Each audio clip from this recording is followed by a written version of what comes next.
Hi, everybody. Hello. I am currently in an SCP facility. Don't ask me how I got in. Let's say hi to everybody, and then we can jump in.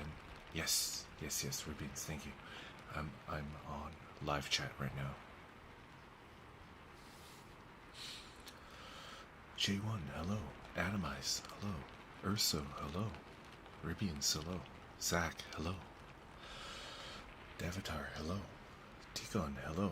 Akashi, hello. Damon, hello. John, hello. Rose, hello. Ori, hello. 44, hello. Emmy, hello. Nightmare Prinny, hello.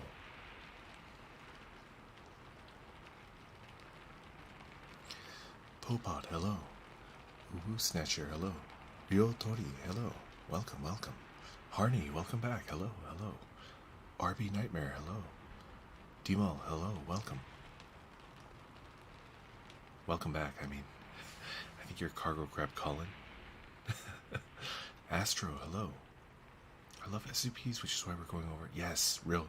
Tonight, we're going to go through Series 1, which is any SCP from SCP-002 to SCP-999.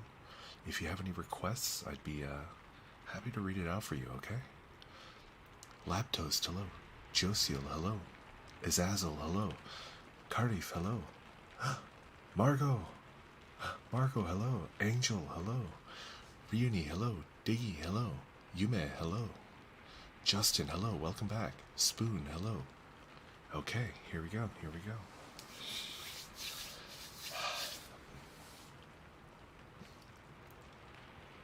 I think I've decided that we're going to start with the, I think it's widely agreed to be the very first SCP, or the first widely known, the first popular SCP, which is 173.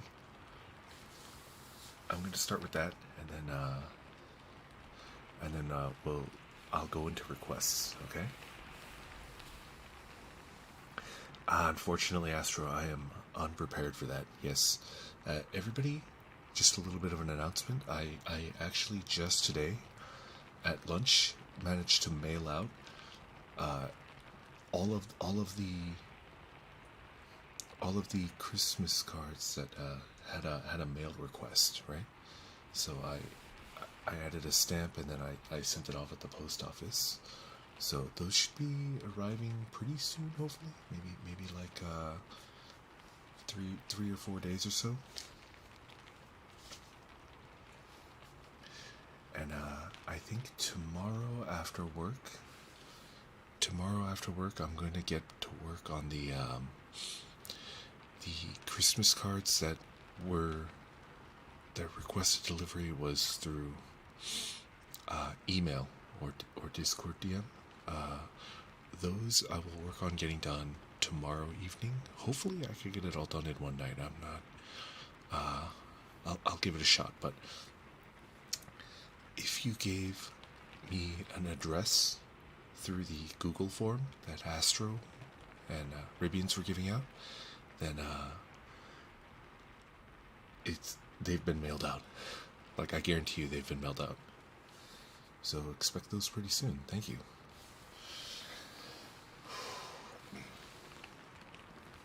Okay, let's get started. I had a question. Any of you guys that are very, very well versed in SCPs, how do you pronounce Keter? Is it Keter or Keter? Ooh, it's a little bit loud. I'm peaking a little bit.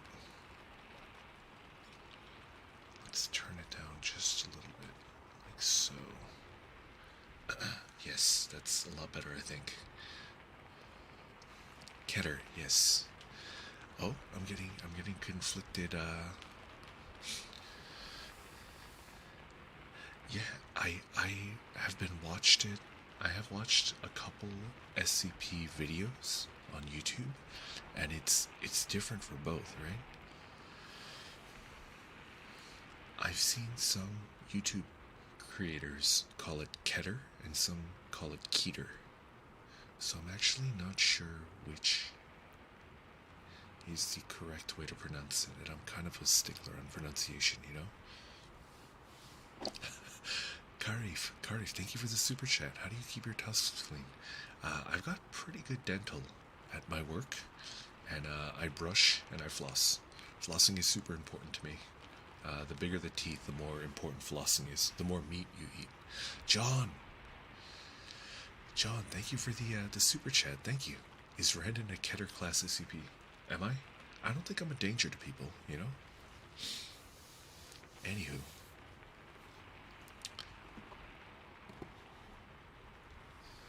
Let's jump in, shall we? Gregory, hello, welcome. Come on in.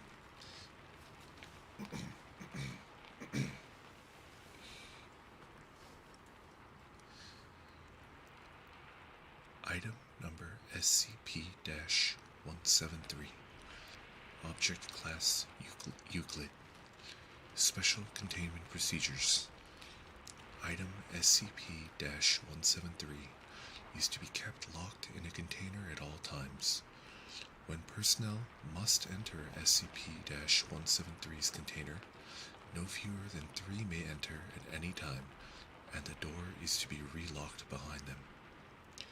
At all times, 2 persons must maintain eye contact, direct eye contact, with SCP-173 until all personnel have vacated and relocked the container. Description: moved to Site-19 in 1993. Origin is as of yet unknown. It is constructed from concrete and rebar with traces of Krylon brand spray paint. SCP-173 is animate and extremely hostile. The object cannot move while in direct line of sight. Line of sight must not be broken at any time with SCP-173. Personnel assigned to enter the container are instructed to alert one another before blinking. Object is reported to attack by snapping the neck at the base of the skull or by strangulation. In the event of an attack, personnel are to observe Class 4 hazardous object containment procedures. Personnel report sounds of scraping stone originating from within the container when no one is present inside. This is considered normal, and any change in this behavior should be recorded to the acting HMCL supervisor on duty. The reddish-brown substance on the floor is a combination of feces and blood. Origin of these materials is unknown. The enclosure must be cleaned on a bi-weekly basis. Worms, hello. How are you? Karif, I'm pretty okay. I've had a kind of a long week, but I'm happy. I'm tired, but in a good way, you know? I feel like I'm finally able to focus on Vtuber activities, and that makes me excited, you know? Choroboros, hello, welcome back. How are you? Volgan goes with Keter. Brindaniel, and those are my 2 main creators that I go with SCP vids. Yes, I think I started off saying Keter class, object class Keter, but because of the YouTube videos that I've been watching, I've started to call it Keter, and I'm not really sure which one's correct.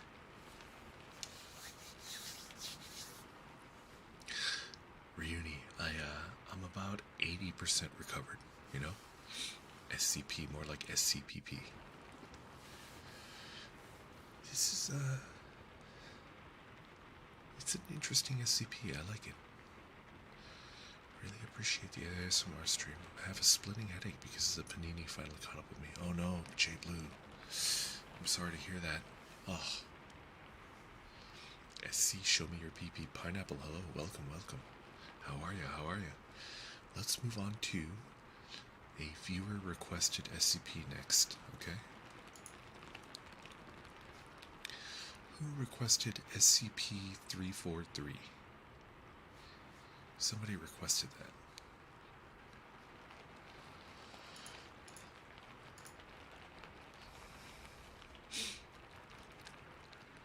We'll do 507 as well. I think the first two that we have queued up are SCP-343 and SCP-055.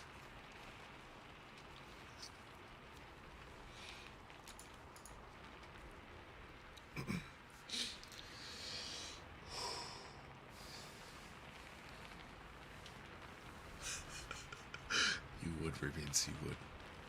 Yes, Pineapple, you're allowed to request SCPs. I am going through the first requested, so it might be able. Actually, Ribians, if you could you keep track of the requests for me? Ribians, could you keep track of the requests so I do them in order? Why don't we end on 69 and 420? Those will be the ones that I end on, okay? I promise you I'll do them.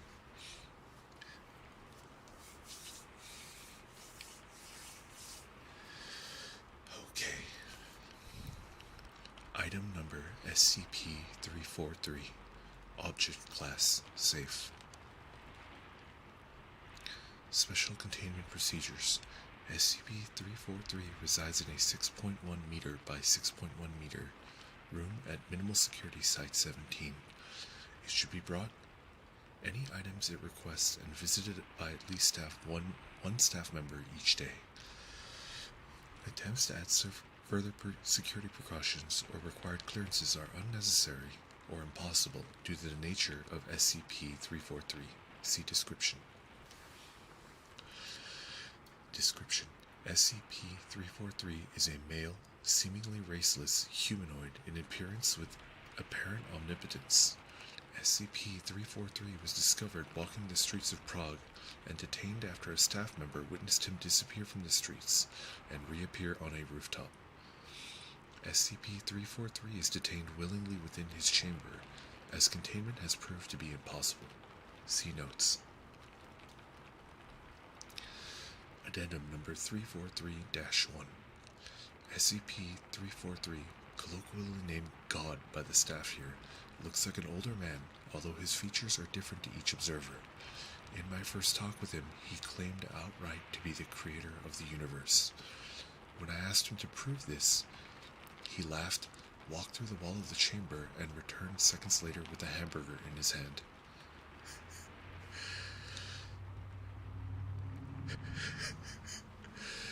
When I returned for a second visit, the previously bare cell had been furnished in upscale, Old English style, complete with a roaring fireplace, and seemed many times larger than it did from the exterior. SCP-343 greatly enjoys speaking with people, and seems to have a knowledge of all topics. Visiting with SCP-343 has become a daily event for many of the staff here, and all employees report feeling generally happier after each visit. Attempts to bar staff below level 3 clearance have proven unsuccessful, as guards assigned to watch the room quit their posts, saying, "You know he likes company," or shrugging when questioned. Since SCP-343 has thus far been harmless, all staff have been allowed access, and somehow they report they all have time to meet with him for as long as they need. For now, I will leave this report open as further questioning of SCP-343 is ongoing. Dr. Beck.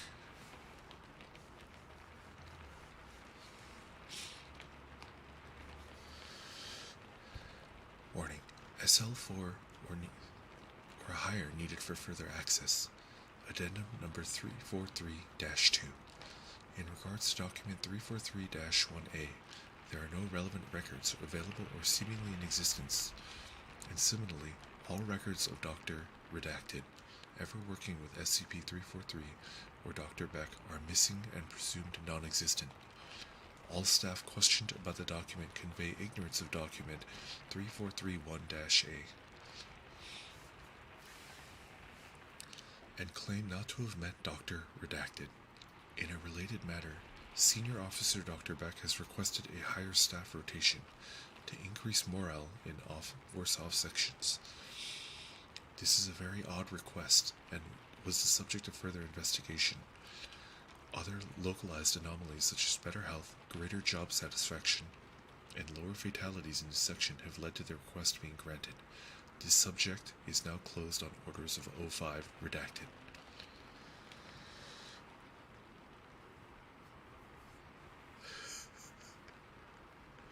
I like this SCP. Addendum 343-3. Data recovered on redacted date from routine check of Dr. Redacted's network drive. Document number 343-1A. Data lost as of data expunged. Visitors of SCP-343 are questioned as to their intent and questions pertaining to other SCP are to be put forth. Orders of Dr. Redacted.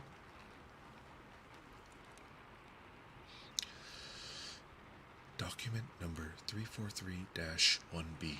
Data lost. Apparently all my orders have gone missing. This is the last straw, Doctor, but data lost. All of my reports and requests to higher-ups have gone unnoticed. I will confront SCP-343 tomorrow. Signed, Dr. Redacted.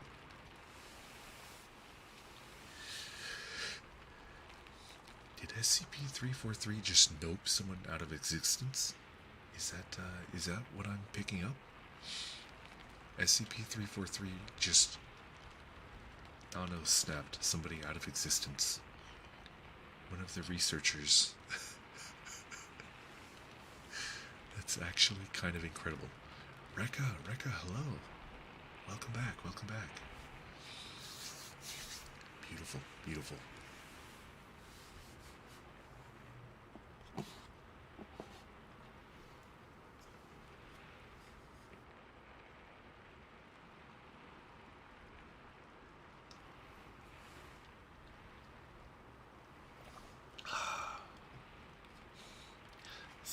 Safe, hello, how are ya? Thank you for coming out. I like that. I like SCP-343, one of my favorites. SCP is a game. Some of the SCP experiments are like creepypasta and are overpowered, but hey.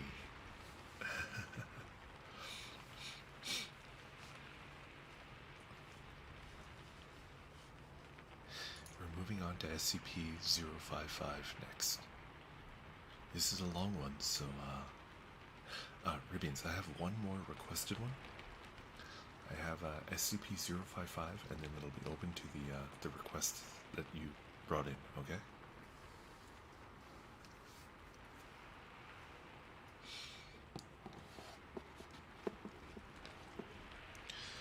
Here we go, friends.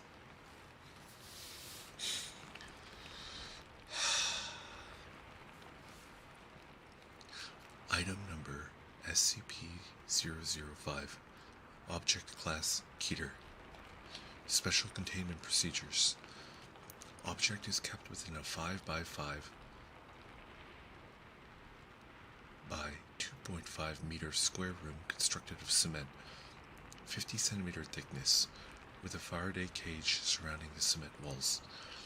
Access is via a heavy containment door measuring 2 by 2.5 meters constructed on bearings to ensure the door closes and locks automatically unless held open deliberately.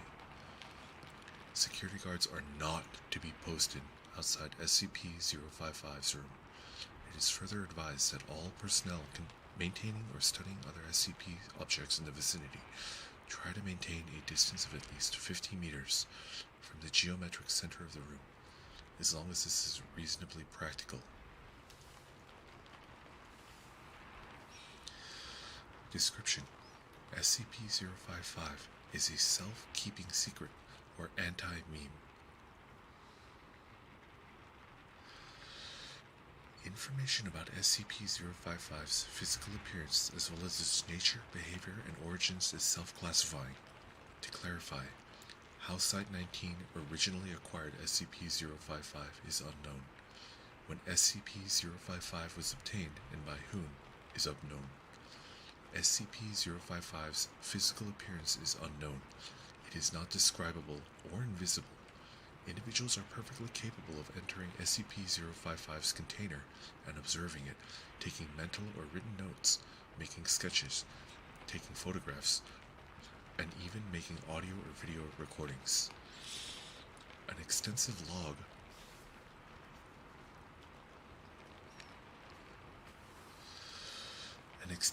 of such observations is on file. However, information about SCP-055's physical appearance leaks out of a human mind soon after such an observation. Individuals tasked with describing SCP-055 afterwards find their minds wandering and lose interest in the task. Individuals tasked with sketching a copy of a photograph of SCP-055 are unable to remember what the photograph looks like, as are researchers overseeing these tests.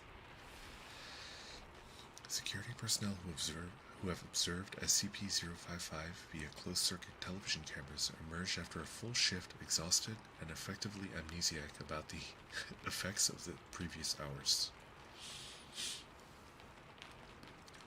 Who authorized the construction of SCP-055's containment room, why it was constructed in this way, and or what the purpose of the described containment procedures may be are all unknown. Despite SCP-055's container being easily accessible, all personnel at Site-19 claim no knowledge of SCP-055's existence when challenged. All of these facts are periodically rediscovered, usually by chance readers of this file, causing a great deal of alarm. The state of concern lasts minutes at most. I'm already not worried. Before the matter is simply forgotten about. A great deal of scientific data has been recorded on SCP-055 but cannot be studied. At least one attempt has been made to destroy SCP-055, or possibly remove it from containment at Site-19 to another site, meaning failure for others for reasons unknown.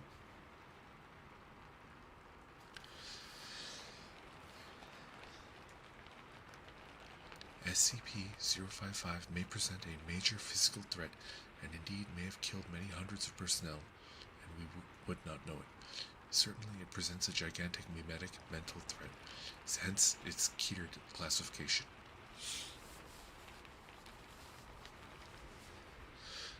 Document number 055-1, an analysis of SCP-055.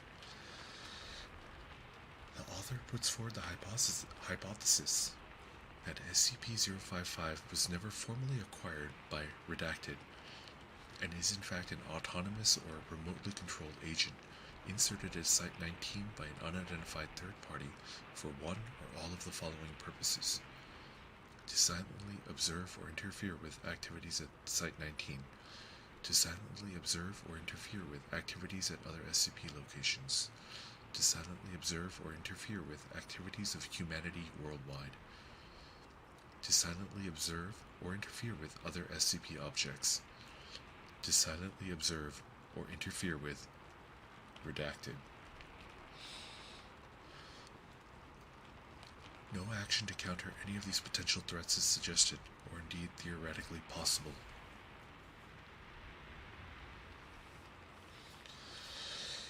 Addendum A. Hey, if this thing is really an anti-meme, why doesn't the fact that it's an anti-meme get wiped? We must be wrong about that somehow. Wait a minute.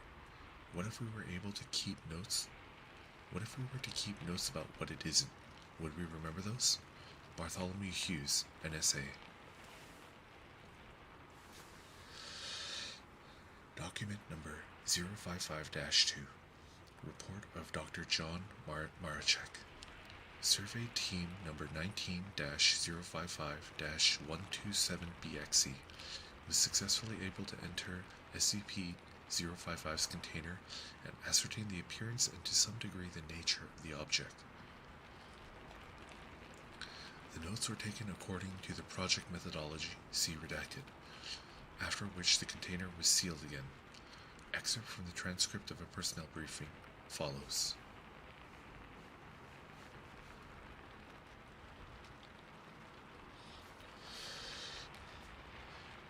Dr. Hughes, okay, I'm going to need to ask you some questions about 55 now. Redacted. Number what? Dr. Hughes, SCP Project 50, Object 55, the object you just examined. Redacted. I don't know what you're talking about. I don't think we have a 55. Dr. Hughes, okay then, redacted. I would like you to tell me what you've been doing for the last 2 hours. Redacted. What? Subject appears uncomfortable. I don't know. Dr. Hughes, okay then. What do you remember that we all agreed that it wasn't spherical? Redacted. That what wasn't... Oh, right. It isn't round at all. Object 55 isn't round. Dr. Hughes, so you remember it now. Redacted. Well, no, I mean, I don't know what it is, but I know where there is one. It's something you can't remember, and it's not a sphere.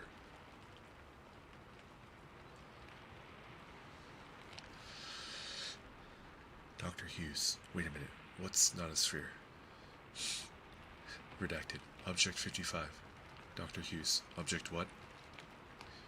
Redacted. Doc, do you remember agreeing that something wasn't shaped like a sphere? Dr. Hughes, oh, right.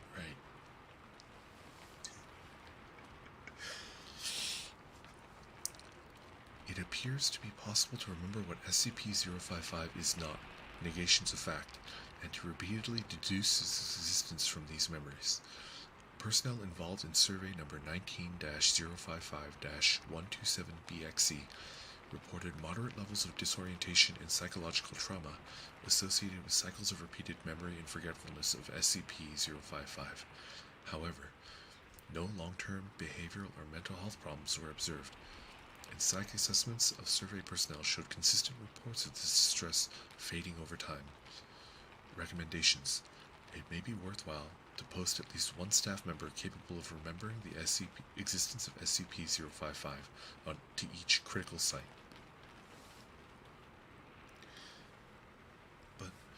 But that's the problem, right?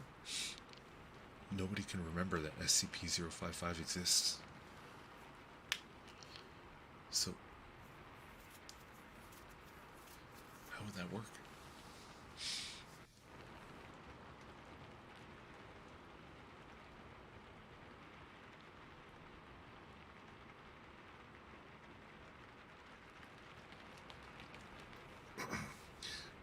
Gary, hello, how are you? 44, thank you. Okay, we're caught up with our backlog. Ribians, what is our first request? I'm ready to go to our first request. Make sure to sip some water.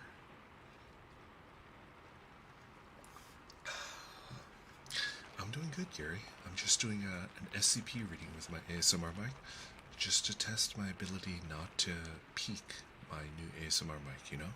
Swirls, hello, welcome. Number 999, got it.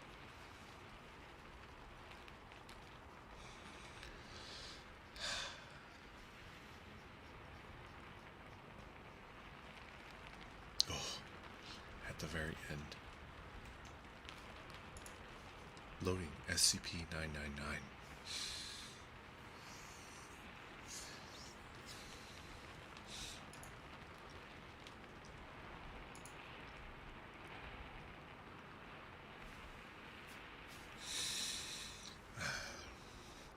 Item number SCP-999. Object class safe. Special containment procedures. SCP-999 is allowed to freely roam the facility should it desire to, but otherwise must stay within its pen either between 8 p.m. and 9 p.m. for sleeping or during emergency lockdowns for its own safety. Subject is not allowed out of its pen at night or off facility grounds at any time. Pen is to be kept clean and food replaced twice a day. All personnel are allowed inside SCP-999's holding area, but only if they are not assigned to other tasks at the time, or if they are on break. Subject is to be with when bored and spoken to in a calm, non-threatening tone. Description: SCP-999 appears to be a large, amorphous, gelatinous mass of translucent orange slime, weighing between 54 kilograms, with a consistency similar to that of peanut butter. Subject's size and shape is easily malleable and can change shape at will, although when at rest, SCP-999 becomes a rounded, oblate dome, roughly 2 meters wide and 1 meter in height.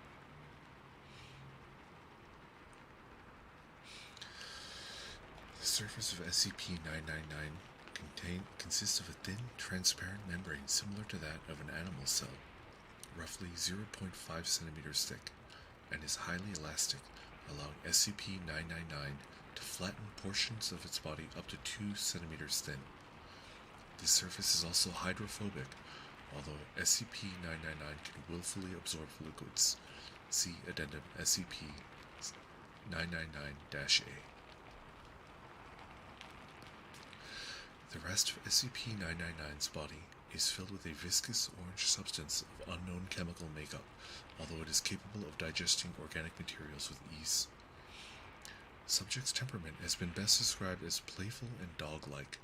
When approached, SCP-999 will often react with overwhelming elation, slithering over to the nearest person and leaping upon them, hugging them with a pair of pseudopods while nuzzling the person's face with a third pseudopod, all the while emitting high-pitched gurgling and cooing noises.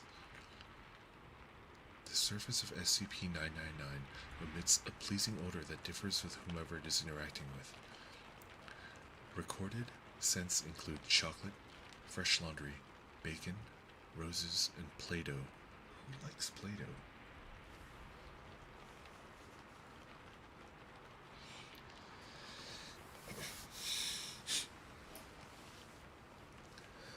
Simply touching SCP-999's surface causes immediate and mild euphoria, which intensifies the longer when exposed to SCP-999 and lasts long after separation from the creature.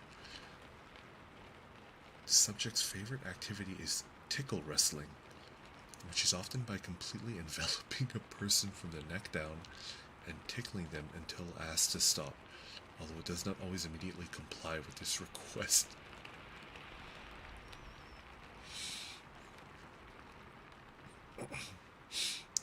Although injuries may occur, SCP-999 has never been found to purposely attempt to harm others, and will immediately back away and contract its body into a quivering mound while gurgling in a manner similar to a whimpering dog, seemingly apologizing for hurting someone on accident.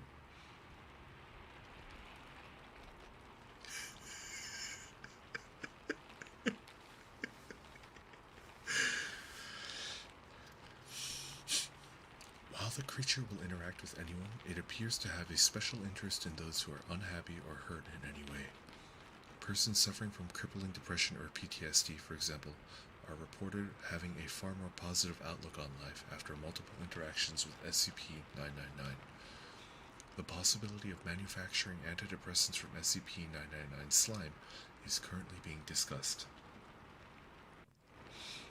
In addition to its playful behavior, SCP-999 seems to love all animals, especially humans, refusing to eat any meat and even risking its own life to save others, on one occasion leaping in front of a person to take a bullet fired at them. Subject's intellect is still up for debate. Although its behavior is infantile, it seems to understand human speech, and most modern technology, including guns.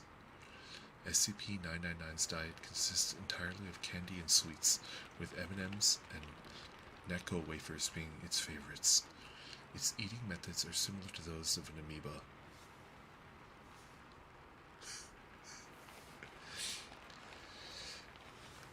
Addendum SCP-999-A. Reminder to all staff. SCP-999 is not to consume caffeinated soft drinks of any kind. Last week, someone gave SCP-999 a can of cola along with its usual breakfast. Not only was it literally bouncing off the walls for half an hour, the carbonation makes SCP-999 visibly queasy afterwards, and it refused to move or eat the rest of the day. SCP-999 has thankfully recovered since, but the staff member in question has been reprimanded. Dr. Redacted.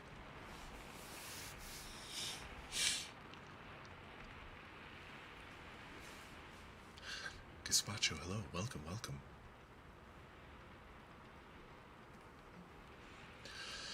Addendum SCP-999-B. The following is a report from an experiment in which SCP-682 is exposed to SCP-999 in the hopes that it'll curb the creature's omnicidal rage. Astro, thank you for being a full Orc Club member for 5 months. If I get too scared, will you tuck me to bed tonight? I will, indeed. Anytime, anytime.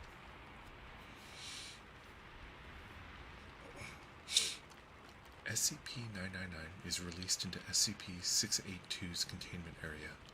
SCP-999 immediately slithers towards SCP-682.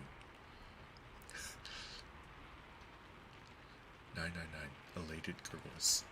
682 unintelligible groans, growling. What is that? SCP-999 moves in front of SCP-682, jumping up and down in a dog-like manner. Oh, wow.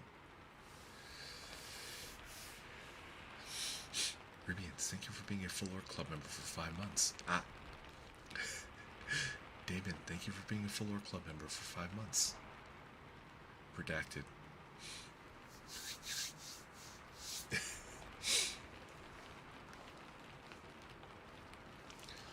Jumping up and down in a dog-like manner while calling out in a high-pitched squealing noise. S-682. Disgusting. SCP-682 immediately steps on SCP-999, completely flattening SCP-999.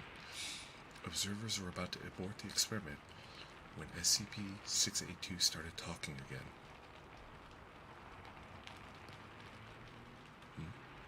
What is this? I feel good. SCP-999 can be seen crawling up between SCP-682's toes, up along its side and around its neck, where it clings on and begins gently nuzzling with its pseudopod.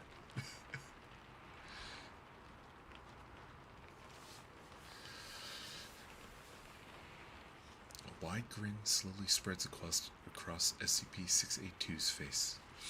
SCP-682 feels so happy. SCP-682 repeats the word happy for several minutes, laughing occasionally before escalating into non-stop laughter. As laughter continues, SCP-682 rolls around on its back, slamming its tail upon the floor with dangerous force.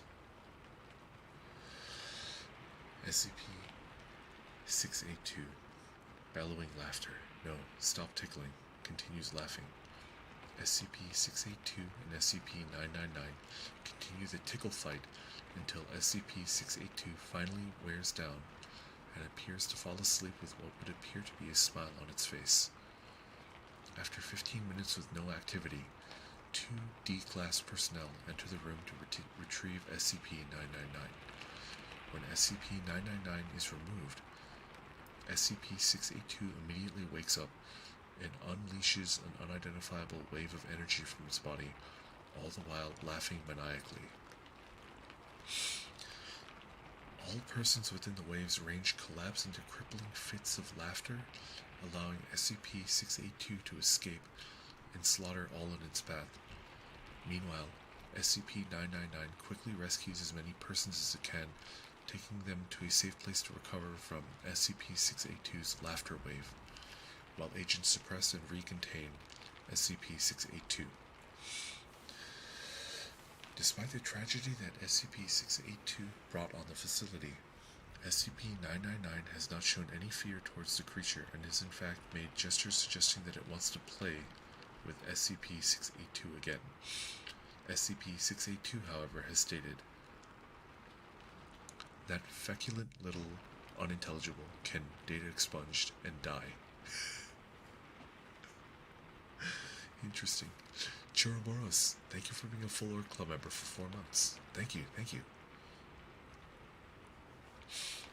Memo from Dr. Redacted. While the test was unsuccessful and ended in tragedy, that had to be the funniest thing I've ever seen.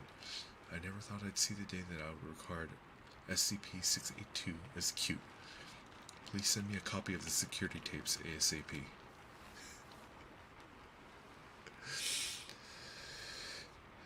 Interesting, interesting.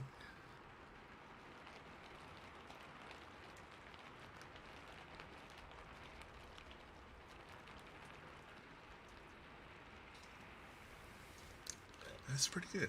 I like it.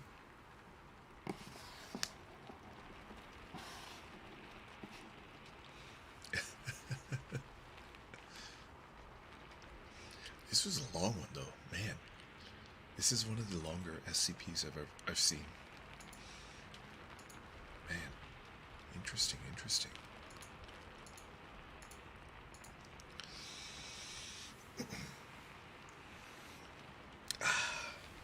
Alright, Ribians, what is the next one on the docket?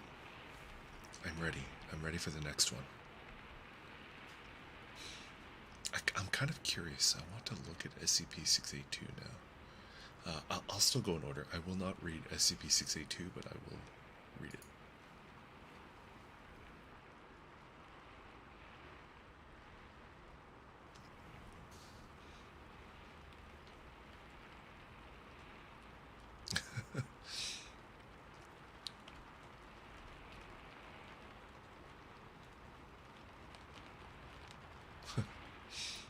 SCP-682 is very long. SCP-507. Got it.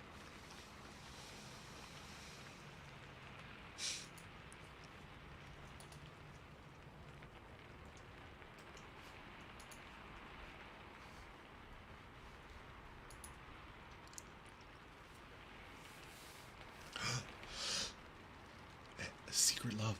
Secret Love, hello. Secret Love, I wrote a Christmas card out to you, but you did not enter an email address or a Discord or a physical address if you want a card. Secret Love, I have your Christmas card, but I don't know how to send it to you. So if you could hop into the Discord and chat with a mod and give them that information, I could send you your card.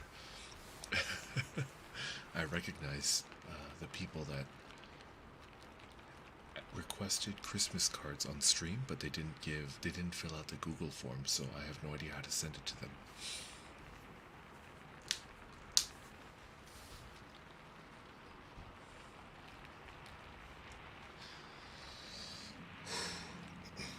I'm ready.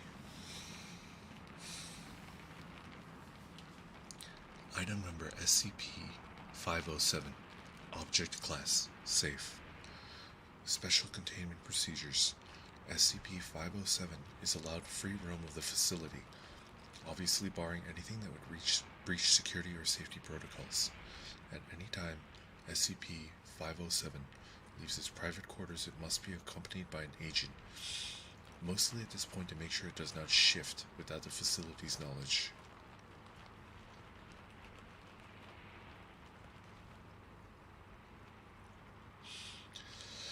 SCP-507 should not be physically touched if there have been more than 2 weeks since its last shift. If the risks inherent in disobeying this protocol make the action its own punishment should the issue of disciplinary measures ever come up. When SCP-507 undergoes a shift, faculty will be informed to keep an eye out for its eventual reappearance. It also has a tracking device implanted into it, and a daily signal check should verify whether or not SCP-507 has returned from its trip. If it appears in or nearby the facility, SCP-507 will return to its quarters on its own. Otherwise, a retrieval team of 3 plainclothes agents may be sent to provide transportation back. Upon a successful return, SCP-507 can be the subject of various physical tests up until 2 weeks after each shift.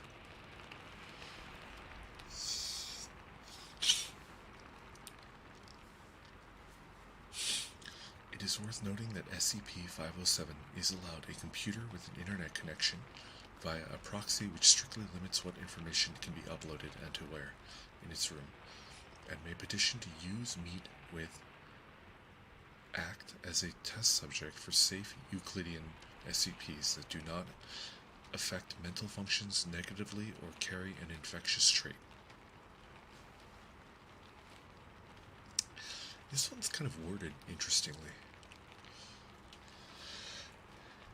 This is a result of SCP-507's persistently clean record, and the implication that if SCP-507 was ever going to be a security leak, it would have used its Fox teleportation powers to do so already. It is also worth considering that SCP-507 is actually below average in most physical traits, and that in even worst case scenarios, any SCP agent should be more than capable of carrying out a termination order.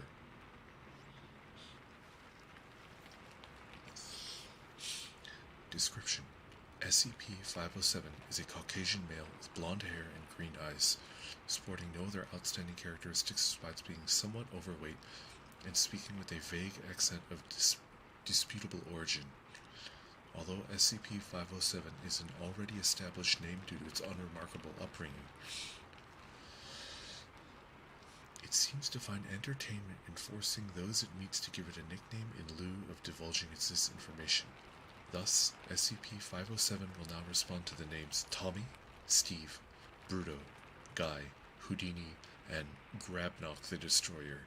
That's a good name. That's an orc name. Fleshy, hello.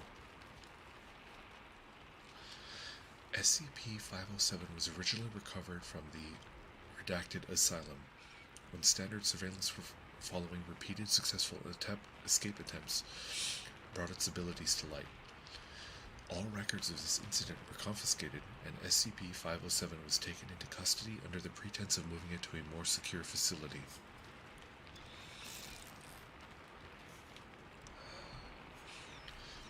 The original theory was that SCP-507 possessed some sort of teleportation ability, as it would suddenly disappear and eventually reappear in a different location. Subsequent issues with the subject did verify that its ability could be used in such a manner, but it was merely a side effect for its main affliction. SCP-507 holds that during its periods of disappearance, that it is actually displaced into a random alternate reality. The landscape generally stays the same, but the inhabitants and climate of the parallel world often do not. SCP-507 also insists that it has no control over the time and duration of these shifts. This has more or less been confirmed by the subject being known to displace at inconvenient times, such as mid-sentence, while sleeping, or even using on-site public facilities, like the bathroom. If SCP moves about in the alternate world, the eventual shift back will then place it in the corresponding area in our facility. A sample list of SCP-507's descriptions of alternate realities can be found on document 507-00. Man.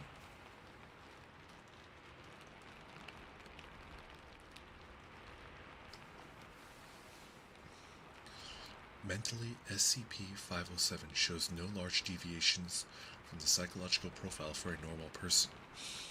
It is confessed to always have had a great interest in the paranormal and mythological, which has directly led to its eventual permission to interact with relatively harmless SCPs.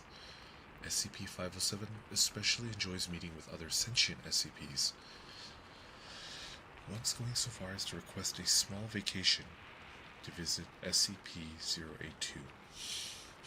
The request was thankfully granted after persistent pleading from SCP-507, and the meeting was thankfully uneventful.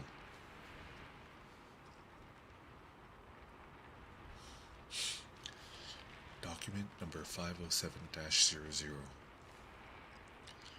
A sample list of SCP-507's supposed extra-dimensional travels, along with any demands made by it after returning. Subject arrived in complete darkness, leading it to assume that the current location was indoors or subterranean. After fumbling about for a possible way out, subject heard a sound akin to a muted breathing nearby. Subject then decided to curl up in the nearest corner and wait it out instead of risking a blind confrontation with an unknown creature.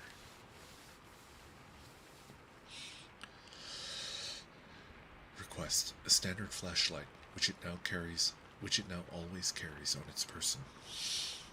Oh man, I'm feeling a little under the weather, and I've had kind of I'm having trouble breathing through my nose.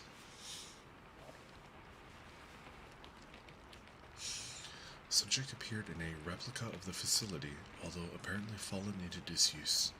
Further exploration led to the discovery of various corpses strewn about the area, all heavily decayed and covered in an odd type of mold. On noting that the corpses seemed to rhythmically expand and contract as if still breathing, the subject attempted to leave the facility.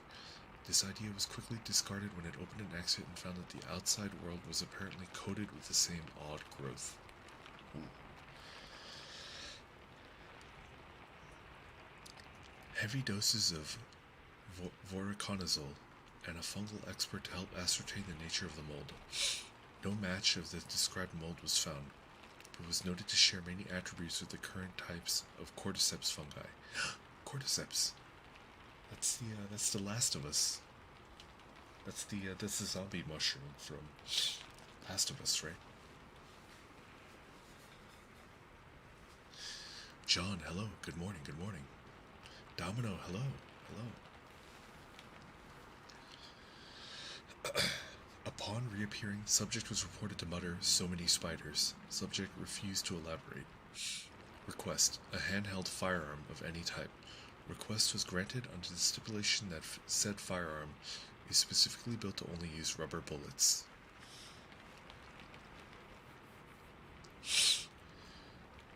Subject once again appeared in a pitch-black location with breathing nearby. Upon turning on its flashlight, subject was surprised by a man wearing a black business suit and sunglasses with an impossibly wide smile. Said smiling man was apparently leaning in towards SCP-507 when it turned on the light, the end result being that their faces were almost touching. The smiling man then remarked, "Back so soon," before the subject switched the light off again and discharged all the rounds in its firearm at the general vicinity of the man, and once more curled up into the nearest corner until it shifted back into our reality. Request none.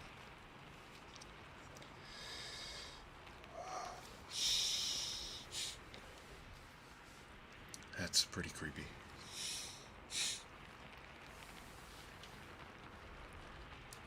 Request none. Those with level 2 security clearance may read a full list by assessing document number 507-3B. Those with level 2 507 security clearance should also see interview 507G for evidence of a particularly noteworthy shift. Addendum 507-00. Agent redacted went missing on expunged at the same time as SCP-507. A full-scale search was launched to find either of them, only for SCP-507 to appear a week later. When questioned, it said that redacted was holding onto its shoulder when it shifted, leading to both of them to appear in an alternate dimension where expunged. During the ensuing chaos, SCP-507 lost contact with redacted and could not relocate him before it shifted back into standard reality. A new protocol has been placed in light of this. No one is to come in physical contact with SCP-507 after 2 weeks following a displacement. Reevaluation of previous incidents have shown that there have always been at least 2 weeks between each, so this time frame will be the only safe time to touch SCP-507 until further notice.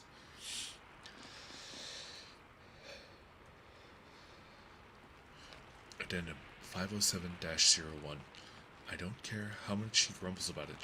SCP-507 is not to be cleared for challenging SCP-076-2 to 50 rounds of tic-tac-toe. Just no. Dr. Redacted. Addendum 507-02. Fungus encountered by SCP-507 appears to be similar to that resulting from experimentation with SCP-407.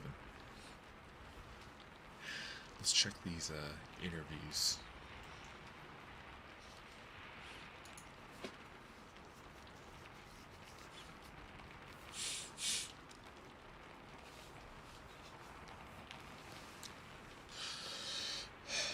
Interviewed, SCP-507.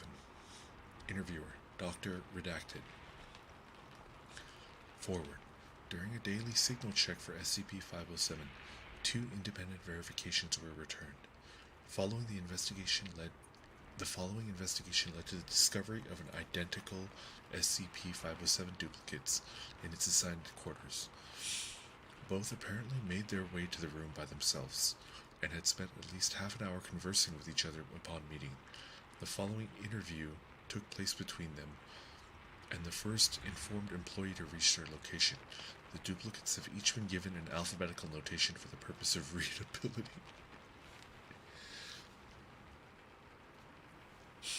507A. Hey, Doc. 507B. Welcome to the party. Dr. Redacted. I am afraid you two are going to have to explain this to me. 507B. There's apparently more than one version of me with this problem. 507A. I'll say A and B from now on. Kogasek Tatara, hello, welcome. Thank you for coming in. Yeah, I love SCPs. I've been reading them at work.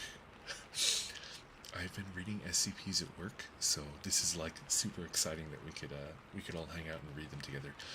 Kogasa, today we're reading only Series 1 SCPs, and I'm taking viewer requests. I'm only reading SCPs 1 through 99, and I've read 99 already. Okay, let's go. A. Should have seen this coming, honestly. There are so many ways an alternate reality could differ without affecting my personal life, you know? Doctor, so which one of you is the visitor? Roughly 10 seconds of silence. Doctor, is something wrong? A. We've actually been talking about this for a bit. Now you guys have been real nice to us. B. More than we might deserve, really. A. But we also know this might be a rather enticing opportunity for your research department. It'd probably be best if you didn't know which one of us was. Doctor, temporary? A. Expendable. Doctor, I don't know what kind of stories you two have been sharing, but our job is to secure and protect the likes of you. Perhaps this other reality has a less benign code of conduct. B. And perhaps I can shoot fireballs from my mouth. A. We don't mean to be hurtful, but this place isn't the best source of human compassion. I'm sure that there's at least one person on staff who would love breaking me open in an attempt to find out how this freaky stuff works, if it wasn't for the fact that you couldn't keep studying me afterwards. B. Do you have to put it like that? I have enough things that keep me awake at night. A. Good God, I know. There was once this guy with a huge-ass smile. B. You met him too? A. Nearly soiled myself. B. I wish I was that lucky. Doctor, you know this could be interpreted as a security breach. B. Who's the doppelganger going to report to? Alternate SCP? I'm fairly sure that there's a better chance of a meteor striking this place than a successful cross-dimensional sabotage. A. I've actually come across at least 3 dimensions where something fell from. B. You're not helping. A. I rarely do. B. Anyway, where were... 507B disappears mid-sentence. Roughly 5 seconds of silence. Doctor Redacted. Well, now that our visitor has left, I have a question. A. Alright? Doctor Redacted. How did you two figure out the difference between your realities? A. Actually, I think we did. In this world, Abraham Lincoln was killed while sleeping by his vice president, instead of by General Lee. Doctor Redacted. In this reality, Booth assassinated Lincoln. A. Oh, bugger.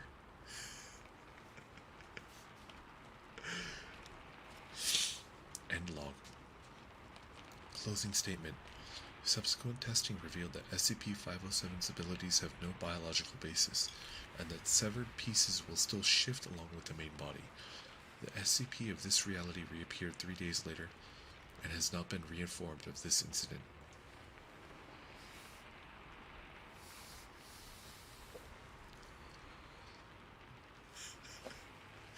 That's a really good one. I love it. Can I ask a question, by the way? How is the audio of the mic? Am I clipping? Am I peaking? How is it?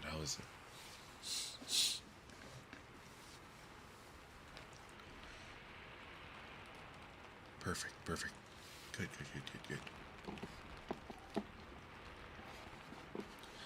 Let's switch to the other ear, like so.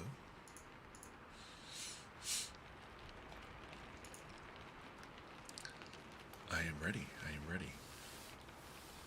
Next SCP, they opened up a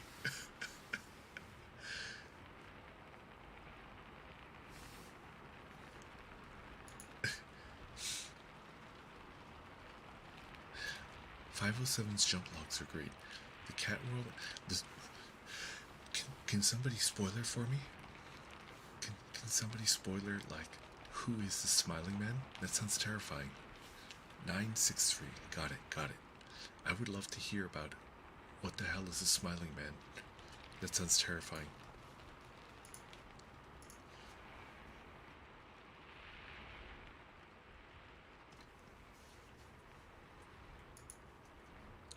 Oh, really? Itzy. Oh no. Am I still on mono? Hello? Is it mono? Or is it on a different ear? Smiling man is just a dude. Oh? Okay.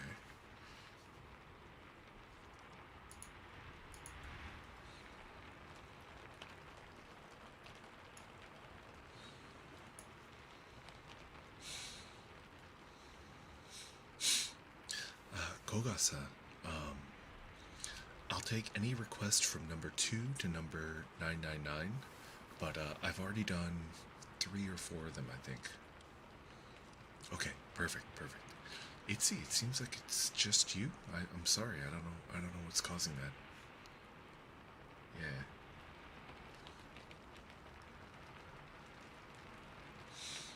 SCP-963, Immortality.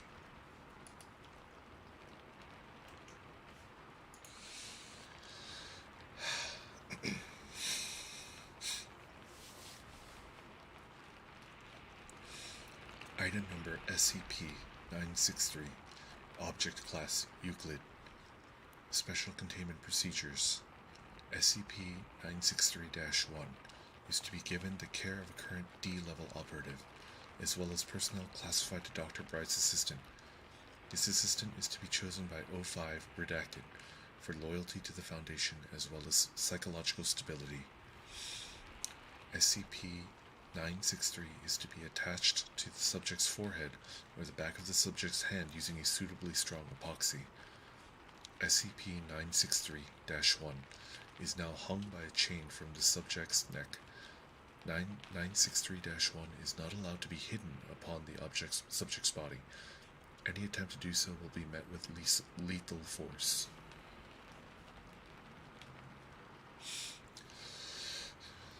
If current D-level subject exceeds a 30-day lifespan, they are to be executed and a new subject chosen to wear 963-1. By order of O5 Redacted, any body SCP-963-1 is installed upon is given a stay of execution until it passes on of natural causes, or SCP-963-1 is transferred to a new host.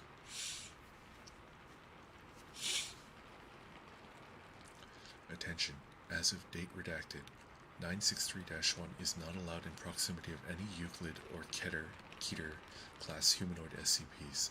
This directive is to be enforced lethally. Rescinded. 05-6, 05-8, 05-9. Attention.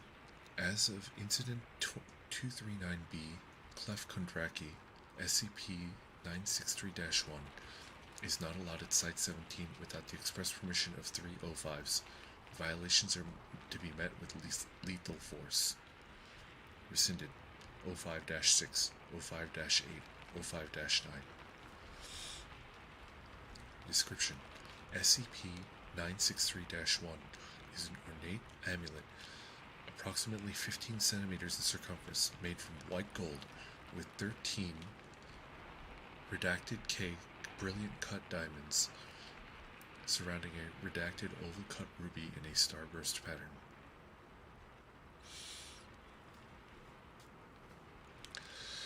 It was discovered in the personal effects of Redacted, who had been found dead by apparent suicide. Surrounded by a number of supernaturally related books, our agent in the area found that 963-1 was incapable of being damaged and brought it in according to protocol XLR-8R-redacted. Dr. Jack Bright, a junior staff researcher of good standing, was assigned the responsibility of researching SCP-963-1's capabilities and granted access to Redacted. Later that year, SCP-076-2 broke containment. See document 076-2-19A, leading to redacted deaths and redacted casualties. Dr. Bright was transporting SCP-963-1 by hand past SCP-076-2's containment unit and was among the first killed in breach, KIB, killed in breach. Apparently redacted days later. D1-113, tasked to clear the area of rubble, discovered 963-1 among the wreckage and picked it up. An immediate noticeable change came over D1-113. Interview follows.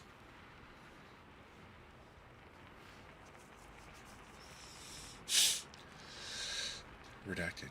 Could you please tell me your name? D1-113. It's Jack Bright. You damn well know it is. Redacted. I believe you're Tom Higley, working for us as part of your life sentence. D1-113. Don't be ridiculous. I couldn't possibly be. SCP-963-1 is removed at this time from D1-113's possession. A further MRI shows that D1-113 ceases all higher brain functions. 963-1 is returned, upon which brain function returns.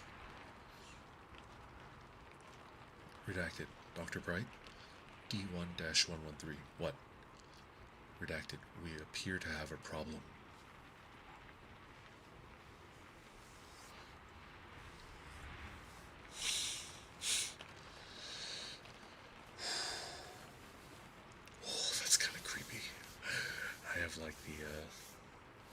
I kind of have like the goosebumps on my arms. Okay, we have more. Let's continue.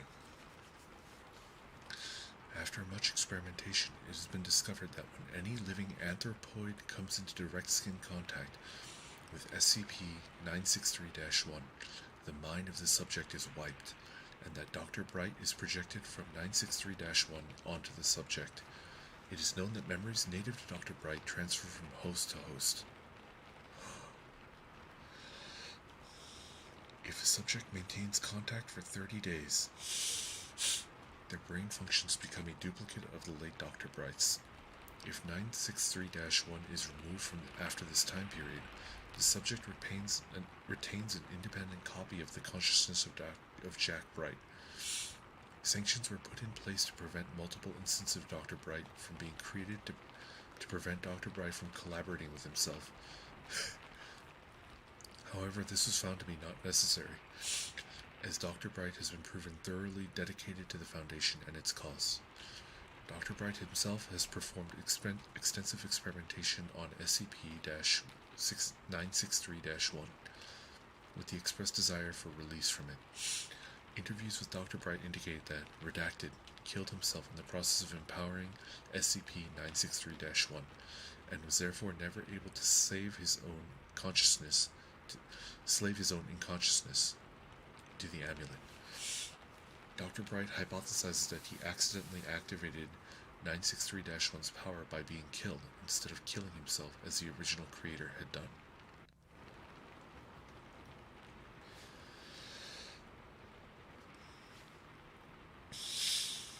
Entry data regarding SCP-963-2. On redacted date, orders were given by 05-9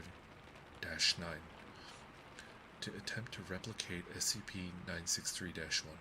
All attempts were met with failure until SCP-963-2, at which point subsequent data expunged. All information regarding SCP-963-2 is classified Level 5. Anyone attempting to access further information about SCP-963-2 without Level 5 clearance will be terminated.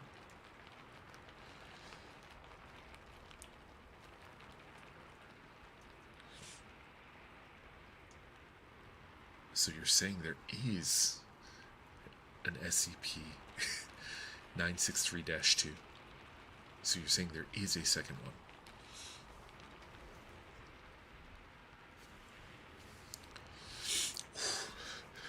Ooh.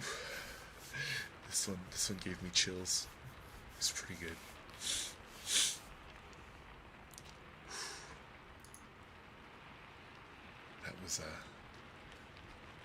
That one was pretty good. It kind of gave me chills.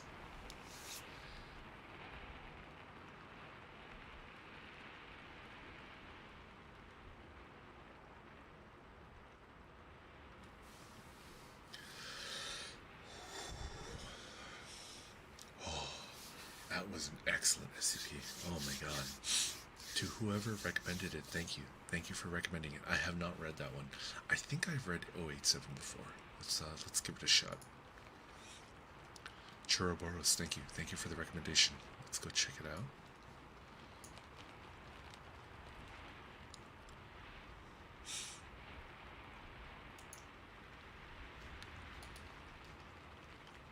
.087.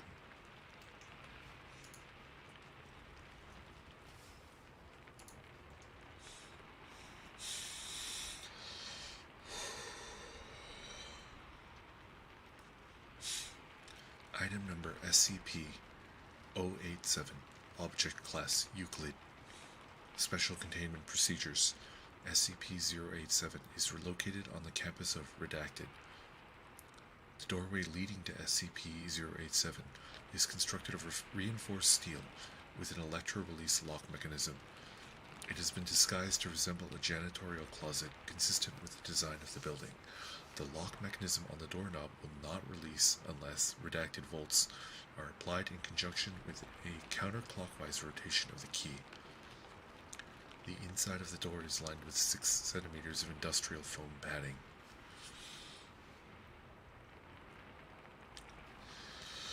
Due to the results of the final exploration, see Document 087-4. No personnel are permitted access to SCP-087. Description: SCP-087 is an unlit platform staircase. The stairs descend on a 38-degree angle for 13 steps before reaching a semicircular platform of approximately 3 meters in diameter. Descent direction rotates 180 degrees at each platform. The design of SCP-087 limits subjects to a visual range of approximately 1.5 flights. A light source is required for any subjects exploring SCP-087, as there are no lighting fixtures or windows present.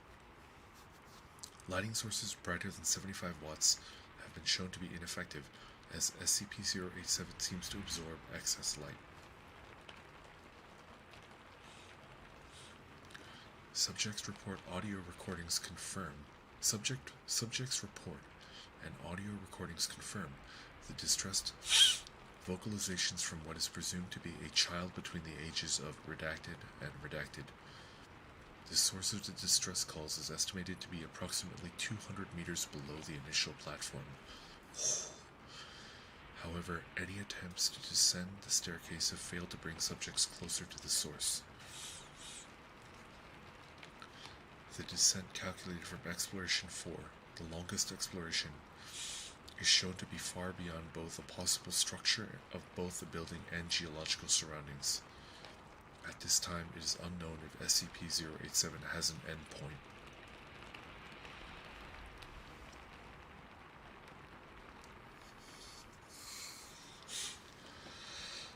SCP-087 has undergone 4 video-recorded explorations by Class D personnel. Each subject conducting an exploration has encountered SCP-087-1, which appears as a face with no visible pupils, nostrils, or mouth. The nature of SCP-087-1 is entirely unclear, but it has been determined to not be the source of the bleeding. Subjects exhibit feelings of intense paranoia and fear when faced with SCP-087-1, but it is simply undetermined whether said feelings are abnormal or simply natural reactions.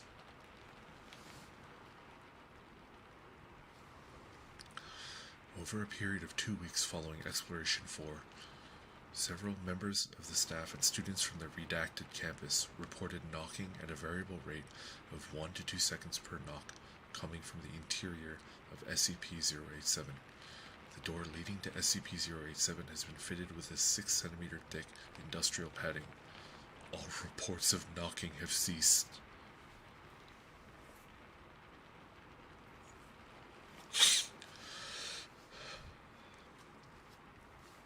Authorized personnel may refer to documents 087-1 through 087-4 for transcripts of explorations 1 through 4, but the 4th one is expunged. Document 4 is expunged. We can't look at that. Let's look at 1.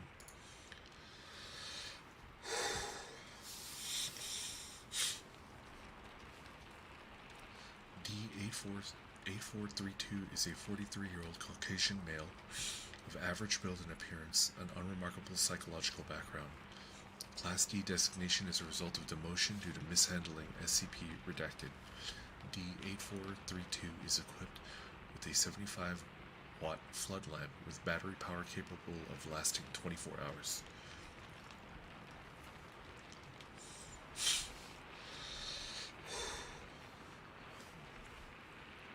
A handheld camcorder fitted with a transmission stream and an audio headset for communication with Dr. Redacted at control.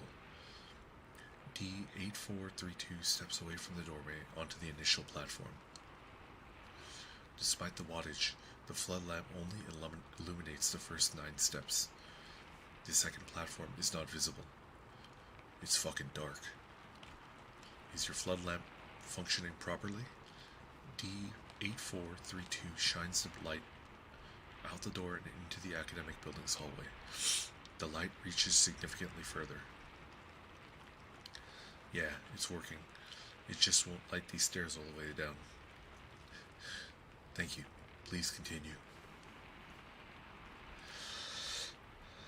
D8432 descends for 13 steps before reaching the second platform.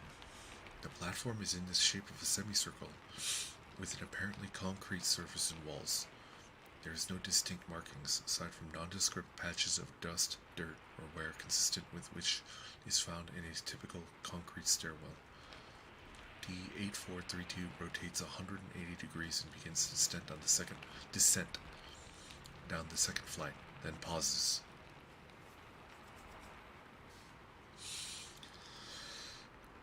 Reason for stopping?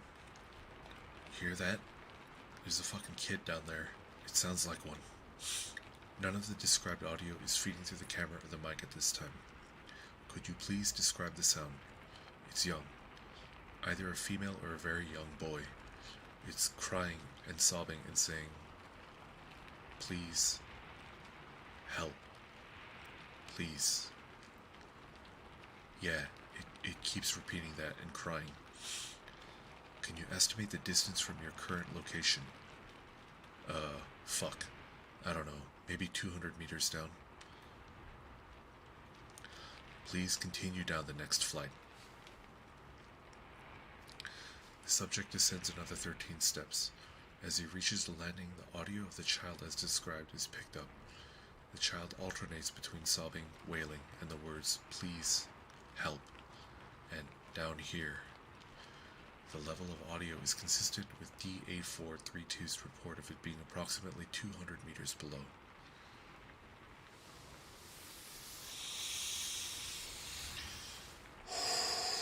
Okay, let's continue. Oh, I love this. Oh man, the hair raising feeling. I love it. I love it. It's so good.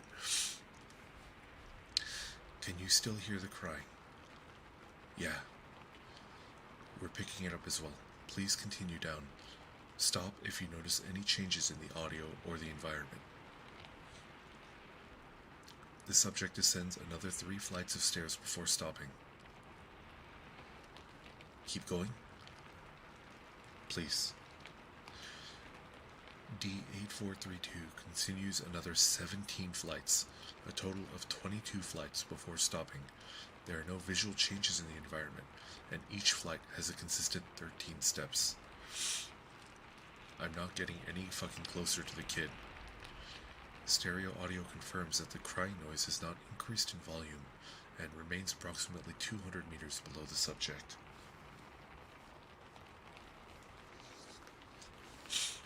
Noted. Please continue. The subject continues another 28 flights before stopping. 50 flights total. D8432 is standing on the 51st landing, counting the initial ground level landing. D8432 is estimated to be 200 meters below the initial platform. 34 minutes have elapsed. The volume of crying has not increased. I feel a little uneasy. You've spent a long time in the dark, in a dark, unknown stairwell. It's natural. Please continue. I would not continue.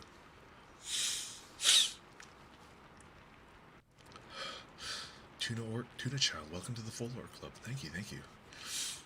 The subject hesitates before stepping down the next stair. As the subject moves forward, the flood lamp illuminates a face located approximately at the bottom of the flight.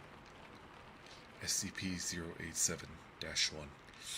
It appears to be the same size and shape as a human head, except it is lacking a mouth, nostrils, and pupils. Its face is completely motionless, but it is making direct eye contact, indicating its awareness of D8432. Fuck. What is that shit? Holy fucking shit, what the fuck? Can you please describe what you see? It's some sort of fucking person face thing, and it's fucking looking right at me. Fuck. It's looking right at me. Is it moving? Pause. Heavy breathing.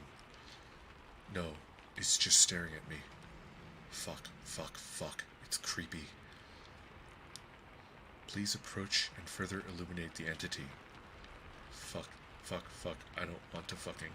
The face jerks towards about 50 centimeters directly towards D8432. D8432 yelling, fuck. Redacted.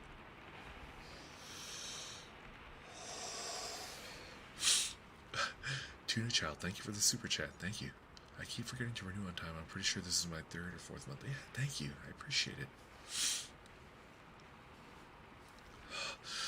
D8432 enters a panic state and rapidly ascends SCP-087.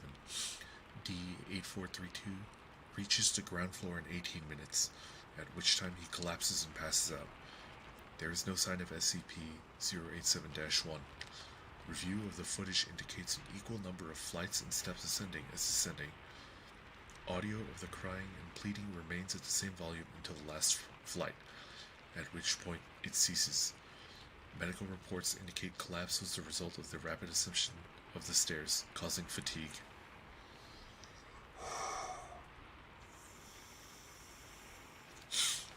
Oh man, that was scary. Next. Document 2.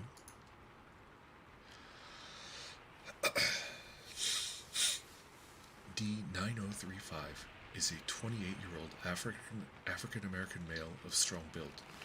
Psychological background indicates no abnormalities except an extreme hatred for women. Whoa.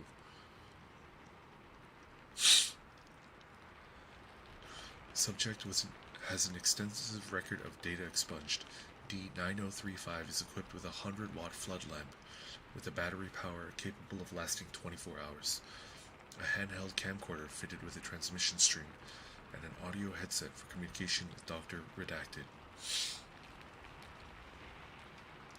At control, D9035 is also equipped with a backpack containing 100 small LED lights, with adhesive backs and battery lives of approximately 3 weeks. Lights turn on and off by compressing them. D9035 shines the flood lamp down the first steps of stairs. Despite the extra wattage, the light does not illuminate beyond the 9th step. You want me to go down there, Doc? Please shine your flood lamp outside of SCP-087 to verify that it is functioning properly. D shines the light into the hallway. Comparison with the footage from Exploration 1 confirms it is indeed brighter.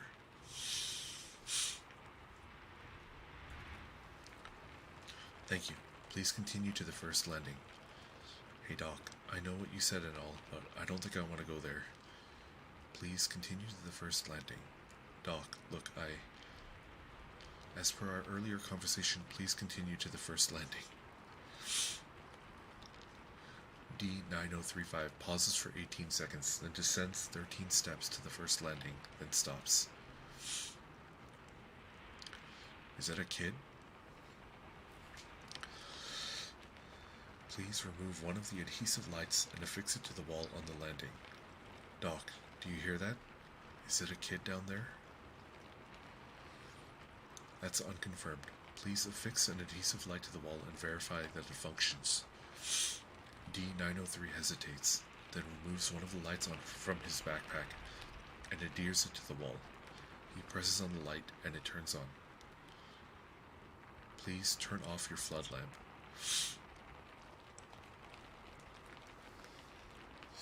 D9035 hesitates again before turning off the lamp.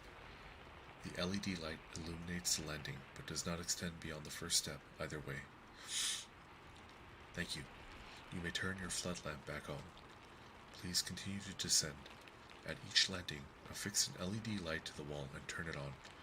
If you notice anything unusual, please report it.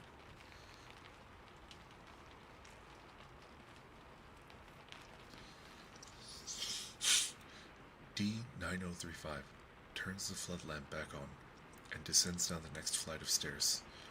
As he sets foot on the landing, the audio picks up the sounds of pleading and crying, consistent with those of the first exploration. Can you hear the previously reported audio? Yeah. She sounds about 150, maybe 200 meters down. Am I supposed to get her? Look, Doc, I don't do good with kids. Please place the light and continue down until you notice something unusual. The subject adheres to the light to the wall and turns it on, then continues to the next landing. He adheres the third LED light to the wall and turns it on. D9035 continues in this manner for the next 25 flights before stopping. I don't think I'm getting any closer to the kid, Doc. How far below you would you estimate the source of the sound to be? The same as before. 150 to 200 meters down. Thank you. Please proceed. D9035 continues in the same fashion for the next 24 flights. At the 51st landing, he stops. Footage shows an arced gouge in the concrete wall, estimated to be 50 centimeters long and 10 centimeters wide. The first step down from the landing appears to be completely smashed into rubble. Do you see that? Yes. Could you please describe what you see? It looks like something slashed at the wall. And this step over there is all crumpled up and stuff. The slash marks look really, really smooth. D905 touches the gouge mark. Yeah, it's smooth. It feels like glass. Fleshy, Welcome to the Fuller Club. Thank you, thank you. Thank you. Please continue down. Look, Doc, I think I've gone far enough. Please continue, as per our agreement. I don't want to be doing this, agreement or not.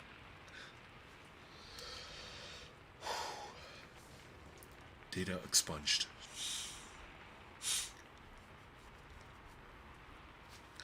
D9035 steps over the destroyed step and continues down the staircase. Nothing is notable at the next landing. D9035 adheres an LED light to the wall and continues in the same fashion for another 38 flights. The sound of the crying and pleading has now gotten closer. D9035 is on the 89th landing, and 74 minutes have elapsed since the beginning of the exploration. The subject is estimated to be 350 meters below the initial platform.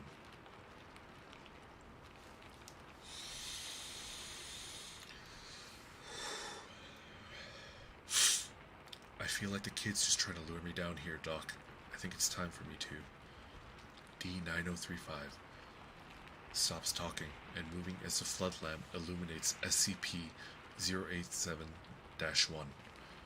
The face is staring directly at D9035, again indicating awareness of the subject's presence.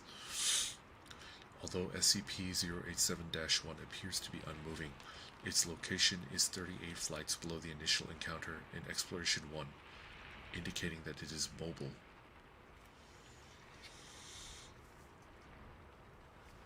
Is there a reason you've stopped? Unresponsive. D9035's breathing grows labored. SCP-087-1 remains immobile for an additional 13 seconds. SCP-087-1 blinks. Yago, hello. Yagugo, hello. Welcome, welcome. I'm doing an SCP reading. If it's not your cup of tea, there's no need to stay, you know? I appreciate that you stopped by and said hello. I love creepypastas. I love SCPs. I'm a big fan.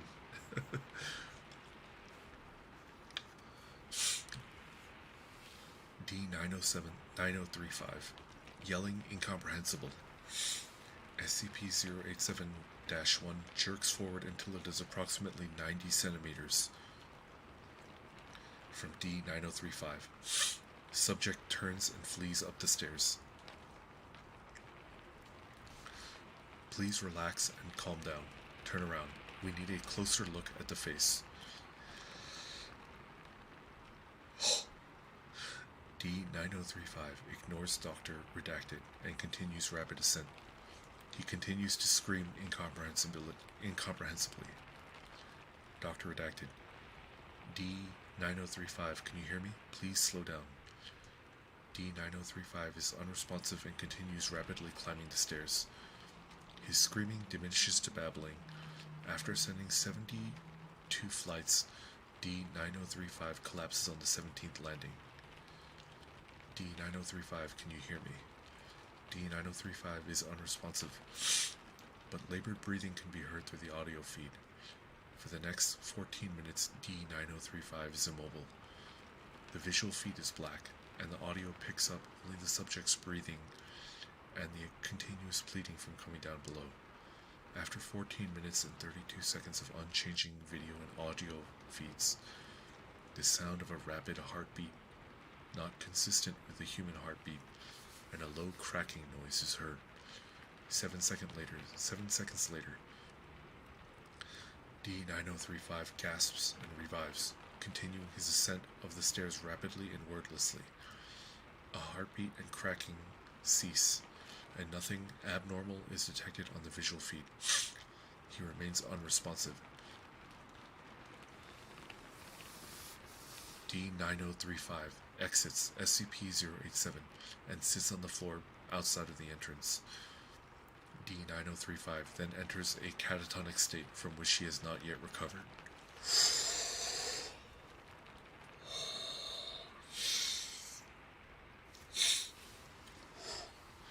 That is scary. Dare I read the third one? I'm gonna read the third one. Oh my god, I feel like some of these are very long. Ribians? Ribians, can you, close? Because I am really loving this, but some of these SCPs are so crazy long.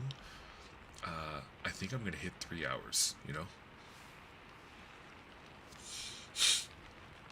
That's fine, sure, bros. I'll read the third one.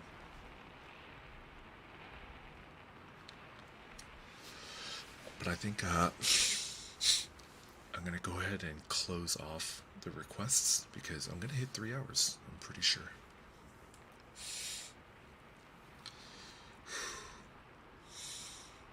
Document number 087-3, Exploration 3. D9884 is a 23-year-old female of average build and appearance. Psychological background indicates a history of depression. The subject has a minimal record of using excessive force to data expunged. D9884 is equipped with a 75-watt flood lamp with a battery power capable of lasting 24 hours. A handheld camcorder fitted with a transmission stream and an audio headset for communication with Dr. Redacted at control.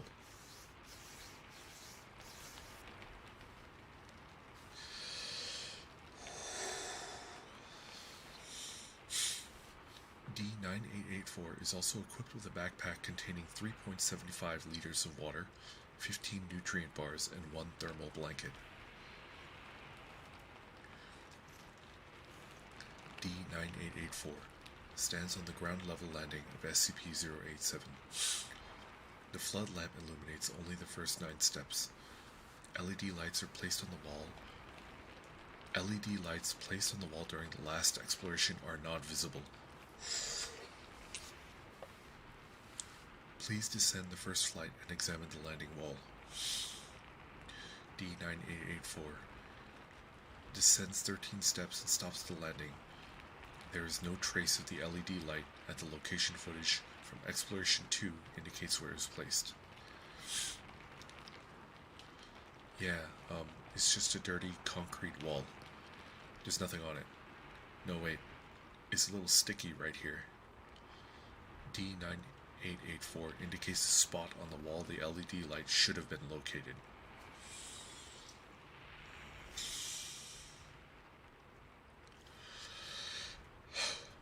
There's a child crying down there. She's begging for help and crying. Thank you. Please continue down the steps until you notice something unusual. D9884 descends. Upon reaching the next landing, audio of the crying child consistent with the prior 2 explorations is picked up. No LED lights appear to be present on any of the landing walls.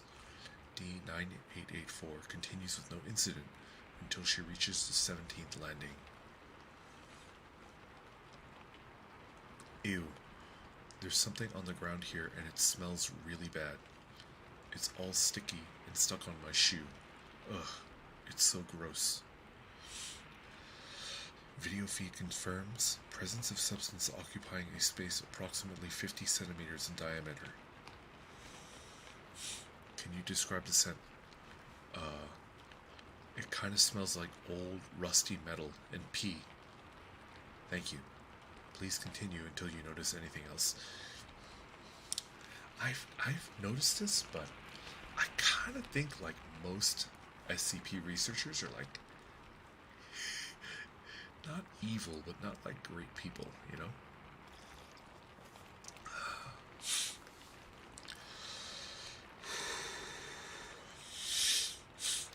D9884 continues to the 51st landing without incident. The 51st landing remains unchanged from the previous expedition. Similar observations are made. D9884 is asked again to descend until anything unusual is noticed. Subject continues her descent until the 89th landing is reached. The video feed jerks and the subject yells. Ah, fuck. There's a hole in the ground and I almost fell in. Video feed confirms the presence of a hole approximately 1 meter in diameter. The subject shines the floodlight down, revealing only blackness. Approximately 4 seconds pass, and a light of intermediate distance flicks down the hole, flicks on for approximately 2 seconds and then back off.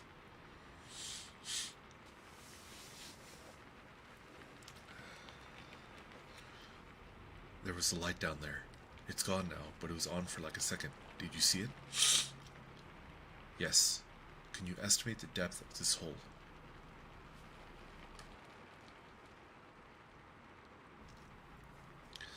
No way. It's too deep. At least a kilometer. Like way more than a kilometer. Thank you. Can you still hear the sounds of the child? Uh-huh. She still sounds far away. I don't feel like I'm getting any closer. It's like for every step I take, she takes one down. Please continue down until you encounter anything unusual.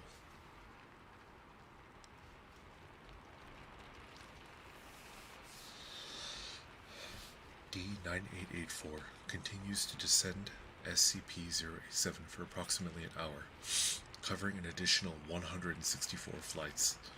She stops to rest on the 253rd landing, consuming one nutrient bar and several gulps of water. D9884 is an estimated 1.1 kilometers down below the initial landing, yet the sound of the child has not changed in volume. After pausing for 4 minutes, D9884 resumes her descent, making no stops for another 216 flights, 1.5 hours later. D9884 is on the 469th landing, an approximate 1.8 kilometers below the ground level.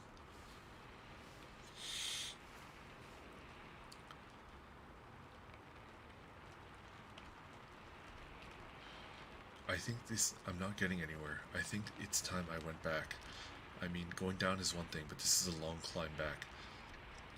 You have been provided with food, water, and blankets to last you 24 hours. Please continue down. No, I think I'm going to go back up. D9884 continues towards the previous flight of stairs. I screams. SCP-087-1, the face, is directly behind D9884, blocking her ascent. The face appears approximately 30 centimeters from the lens of the camera. Its eyes are faced directly on the lens, this time not looking at the subject but the person viewing the video feed. The video feed glitches and freezes for 4 seconds, accompanied by a static-like screeching noise from the audio feed. It then cuts to bumpy visuals of D9884 descending the stairs rapidly.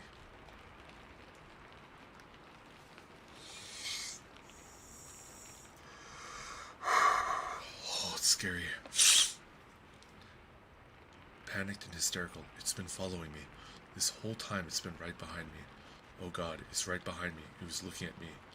Doctor redacted, please do something. Please help me. Oh God. No, please get it away from me. Please, no. I knew it was following me. Help, make it leave, please. No. It was looking at me. It was staring at me. It knew I was here. It's been watching me this whole time. Oh God, please help me. No, please. This continues in a similar fashion until the end. D9884 continues to scream and plead hysterically as she rapidly descends the staircase. The previously heard static screeching seems to overlay the audio feed, beneath which can still be heard the original sound of the crying child. Approximately 14 flights down, the video feed swings to show the area directly behind D9884. The face is now approximately 20 centimeters from the camera lens. It is not staring at the subject, rather it is fixated on the camera lens, giving the illusion that it is making eye contact with those viewing the footage. It is important to note that since the sighting of SCP-087-1, the sound of the girl crying and pleading has been increasing in volume, indicating D9884 is nearing the source. After an approximate 150 panicked flights of descent with 3 visual confirmations of SCP-087-1 still in pursuit,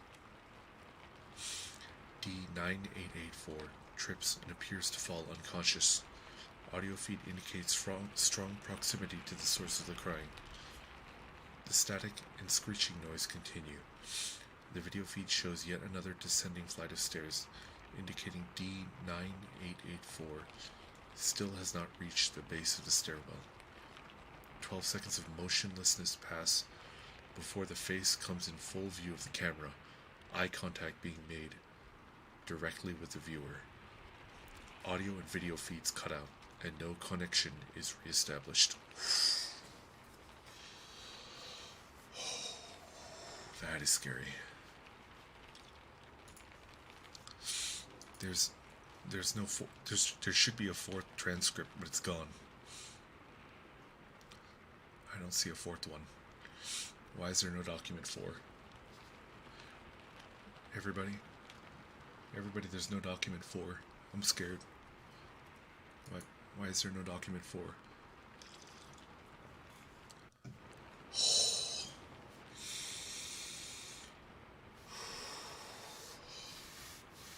Oh, that's creepy. We don't talk about document 4.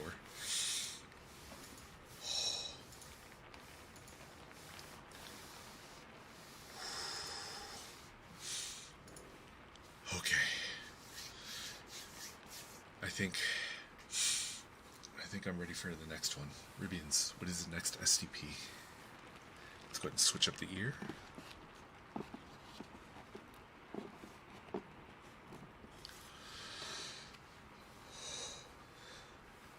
That's a little scary.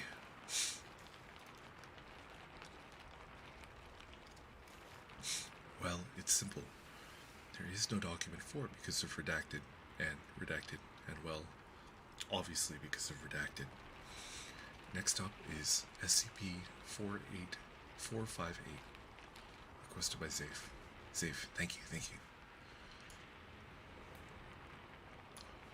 458. The never-ending pizza box.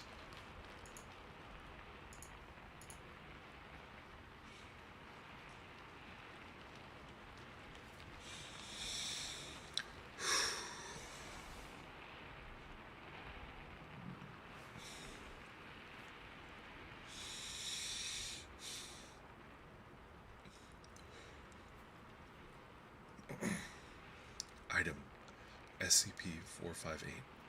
Object Class Safe. Special Containment Procedures. SCP-458 is considered safe and therefore is to be stored in the staff canteen at Site 17 with no access restrictions required. Description: SCP-458 is a large-sized pizza box from the pizza chain Little Caesars of their hot and ready variety. It is made of simple cardboard, measures between 25.4 cm by 25.4 cm by 2.54 cm, 10 inch by 1 inch thickness, and weighs about 20 to 20.49 grams, depending on the toppings. What? As a result of the unusual nature of SCP-458, the measurement of the box weight is inconsistent. What makes SCP-458 an oddity is that while appearing to be an ordinary pizza box, when it comes into contact with human hands, it instantaneously replicates within it the holder's subconsciously preferred choice of pizza, down to the favorite sauce, cheese, crust, and topping. It is not limited to the Little Caesars brand, as pizza from all major chains, as well as local and even handmade pizzas, have been produced. What? There seems to be no limit to its ability except that it cannot make anything but pizza, and its toppings must be edible by normal human standards. See Addendum 1A. The box is also rather indestructible, as all tests to destroy or dismantle the box have proven fruitless.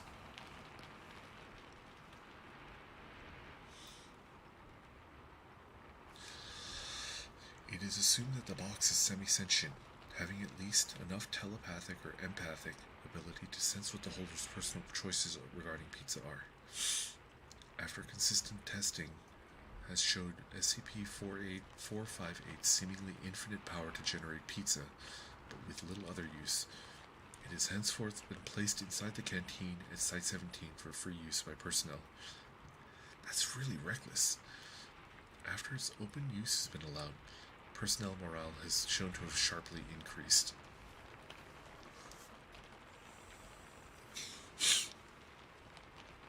Addendum 1A.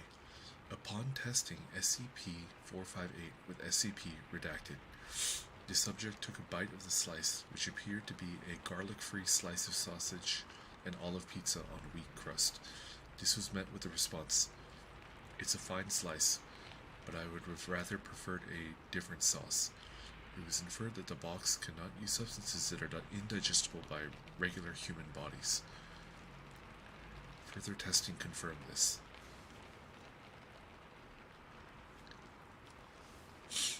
Addendum 1B. Please see document number 458-1A. Document number 458-1A. I would just like to remind all staff that just because we have a pizza box that can constantly create pizzas for you does not mean you can just sit around and eat pizza all afternoon. If continued abuse of the box continues, coupled with reports of personnel gaining unhealthy amounts of weights, I may be forced to implement a mandatory physical training regimen following lunch hours. Dr. Del Marino.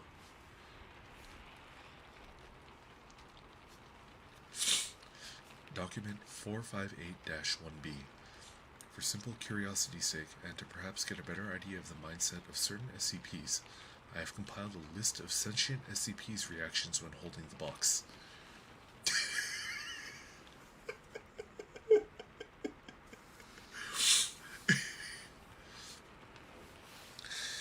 SCP-040. Small, extra cheese stuffed crust. SCP-056. Medium, sliced bell peppers, thin crust Alfredo sauce. SCP-073. Medium, feta and jack cheese, no crust, thin crust. No sauce, thin crust. SCP-076-2. Large meatballs, pepperoni, bacon, Canadian bacon, sausage, hamburger, thick crust. Dude, SCP-076 is like me. That might be me. Am I escaped SCP-076? SCP-015. Small, olives, wheat crust, thin. SCP-108-1. Large, pepperoni, thick crust. SCP-134. Small, onions, anchovies, olives, thin crust. SCP-166.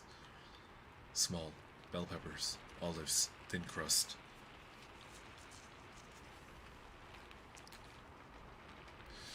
SCP-181. Large, pepperoni, sausage, marinara, stuffed crust. SCP-182.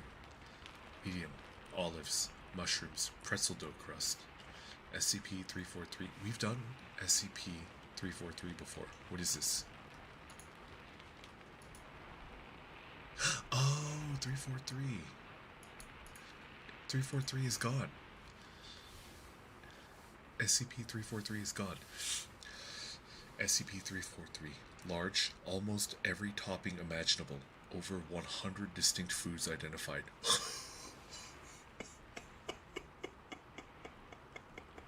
It's good. I love that. I repeat, SCP-343. Large, almost every topping imaginable, with over 100 distinct foods identified. SCP-378 and SCP-378-1. SCP-378-1 produced a large, thin crust pizza with pesto sauce, ricotta, mushrooms, and fried mealworms. SCP-378 itself would not activate SCP-458.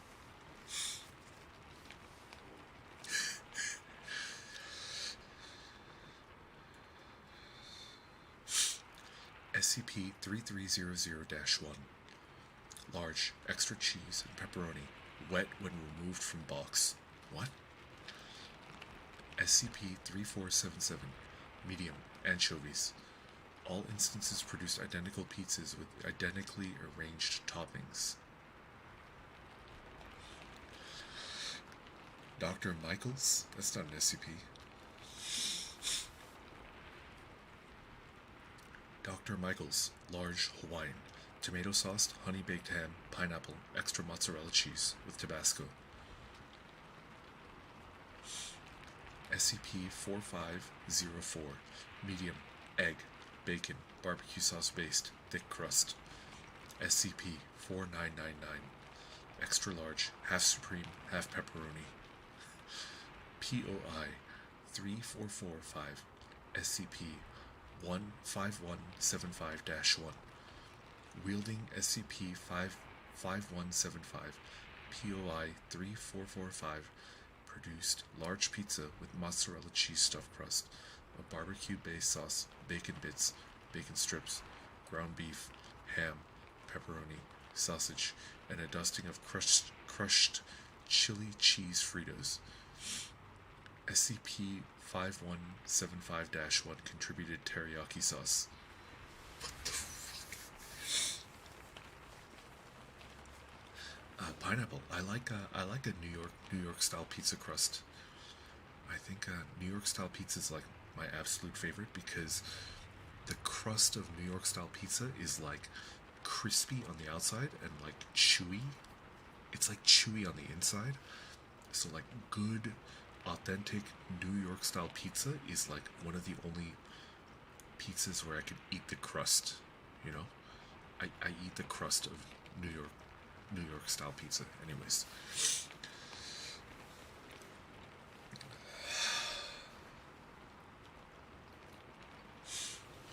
Further testing on SCPs may reveal some odd characteristics about the SCP themselves and his suggestion. Dr. Crane. Update.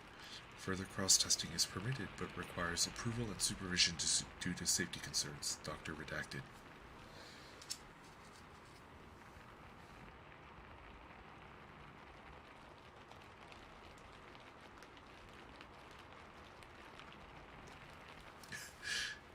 This is a pretty good one. I like it. I like it a lot. I'm kind of hungry too.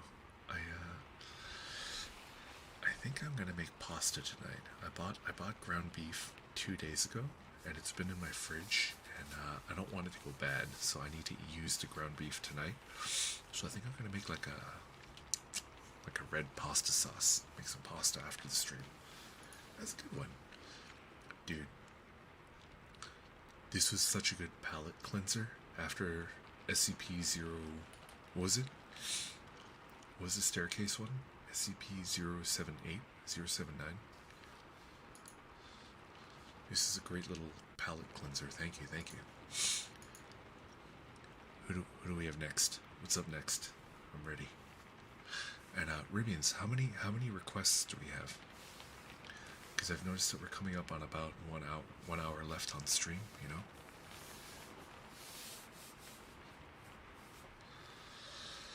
Okay, 113.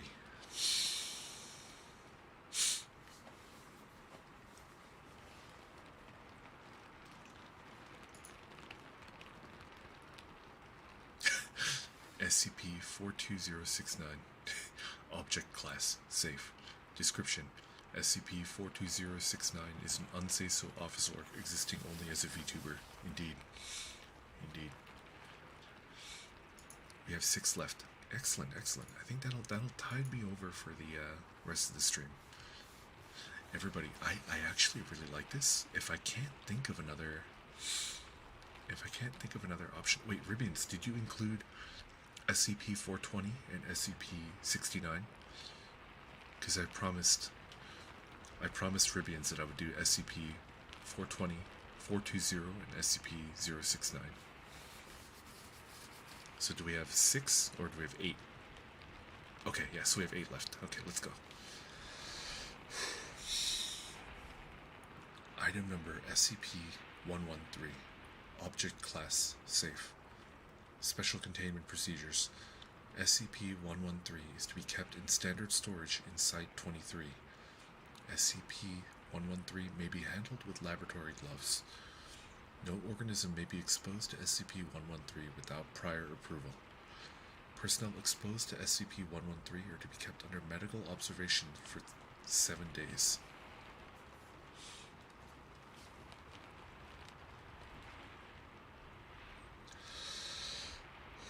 Description: SCP-113 resembles a small, polished piece of red jasper.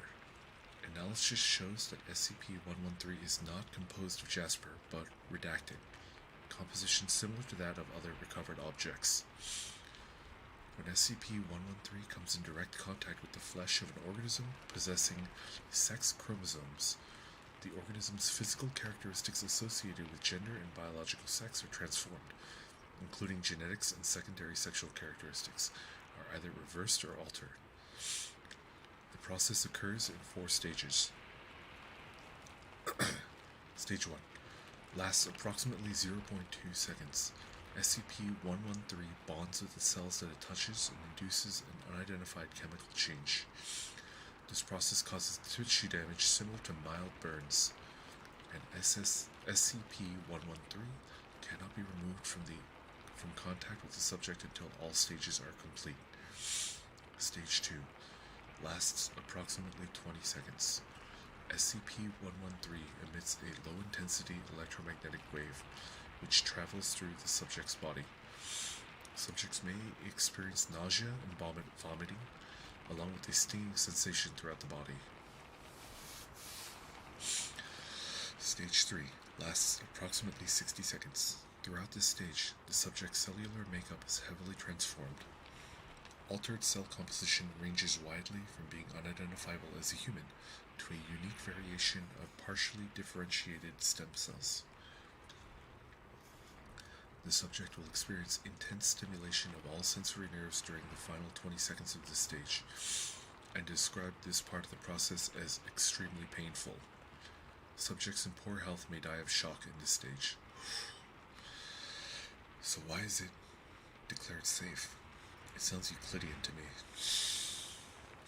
At the end of this stage, the subject's biological sex is permanently altered. In standard cases, the subject's biological sex will be changed to the opposite biological sex. All primary and secondary sexual characteristics are altered accordingly. Stage 4. SCP-113 disengages from the subject and becomes inert. Subjects with sex chromosomes atypical for their species, such as intersex humans, are affected in unpredictable ways by SCP-113. In human intersex subjects, this appears to be influenced by gender identity. Such subjects may be unaffected, or their bodies may change to match baseline male or female bodies, with sex chromosomes to match, or other results may occur. Usually the change seems to match or partially match the subject's gender identity during initial phase, if gender identity is non-standard. Whether SCP-113 alters its effect based on the presence of a non-standard gender identity is under investigation. Gender identity of human subjects is not typically altered by SCP-113. Interesting. In subjects with non-standard gender identities, typically gender identities which do not match their pre-exposure biological sex, this usually results in positive psychological effects. In subjects with standard gender identities, male, female, matching pre-exposure biological sex, the psychological effects are usually negative. These appear to be natural psychological reactions and not an anomalous effect of SCP-113. I see. SCP-113 exposure results in unusual effects in certain species. In Verandis comodoensis, the Komodo dragon, a number of ZW-ZZ individuals were transformed to possess WW chromosomes instead of ZZ or ZW, which in every instance was fatal. In Caenorhabditis elegans, a nematode, no males were produced despite C. elegans having 2 sexes, hermaphrodite and male. Male species became hermaphrodites, and hermaphrodite species subjects were unaffected. Note, in wild populations, male C. elegans are extremely rare. Subjects of single-sex hermaphroditic species, such as earthworms, will not be transformed by SCP-113. The object's process will stop at the second stage, and the object will become inert. Previously exposed subjects may undergo SCP-113's effects again by reinitiating contact with SCP-113 after approximately 60 seconds have passed.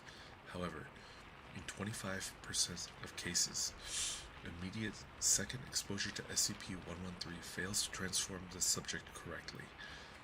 Transformation failure varies in nature, but usually includes massive bone, organ, and tissue damage to the subject, as well as partial or complete obliteration of genitalia.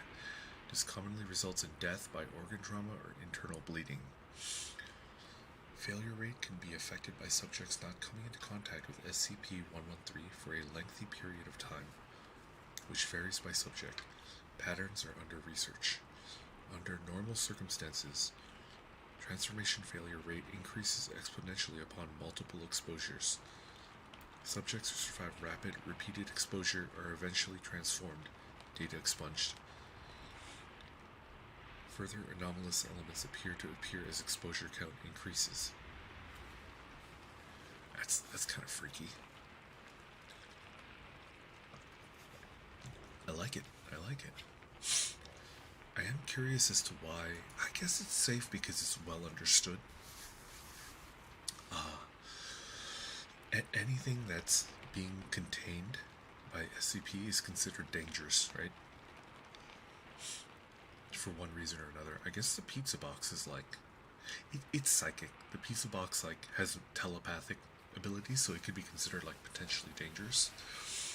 But if it's completely understood, all of the rules around it, and it's predictable, I think it's considered safe. Yes. That's a pretty good one. I liked it. Just a second, I need a little bit more water.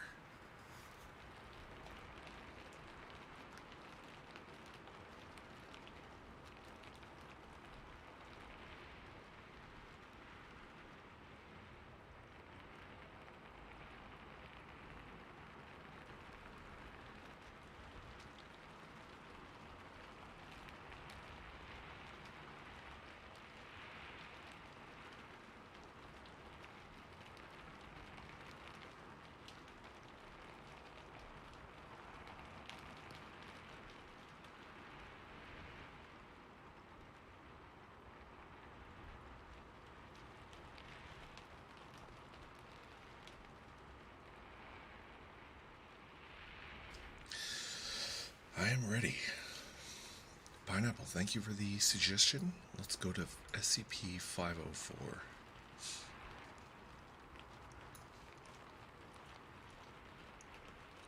Critical tomatoes. I'm ready.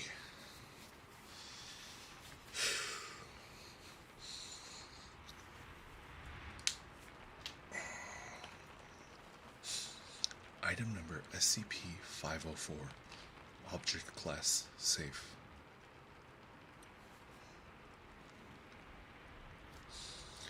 Special containment procedures. All seeds, plants, fruit, crossbreeds, and other products of SCP-504 are to be classified as SCP-504. SCP-504 seeds need no special containment other than to prevent misuse by unauthorized personnel. Grown SCP-504 plants and their fruit should be kept in soundproof rooms.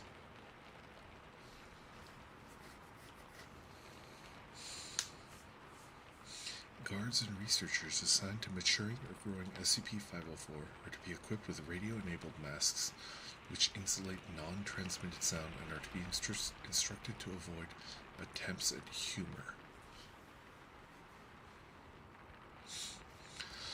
SCP-504 description. SCP-504 is a species of tomato physically and genetically identical to that of the typical commercially grown tomato. It was recovered in redacted Kentucky, after a woman reported to the police that her farmer husband had been murdered by his lunch. The Foundation is currently working to identify and destroy loose strains of SCP-504 in the surrounding commercial farming areas. When a poor attempt at humor is made verbally within human hearing range of SCP-504's tomatoes, they instantly accelerate to a speed of at least 100 miles per hour, approximately 160 kilometers per hour, 45 meters per second.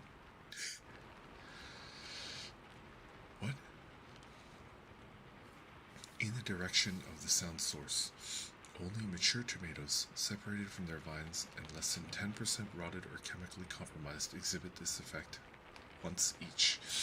Tomatoes do not have to be physically intact, although ingested tomatoes are usually insulated enough from sound to prevent their effects before neutralization by stomach acid. SCP-504 tomatoes seem to reach speeds relative to the inciting attempt at humor. See experiment log. Relevant variables seem to include corniness, humor to length ratio, and the use of puns. Language appears irrelevant.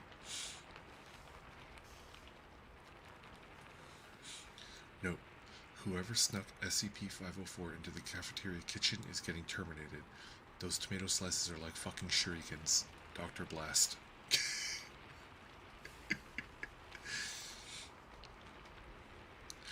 Log of tests with SCP-504.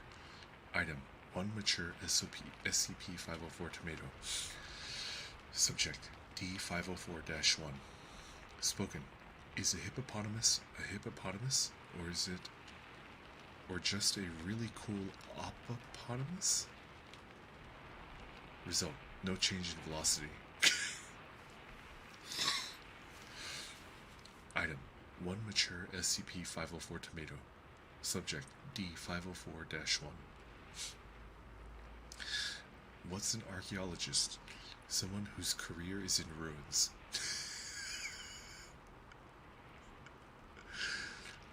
Tomato clocked in at 124 miles per hour. Subject suffered a broken nose.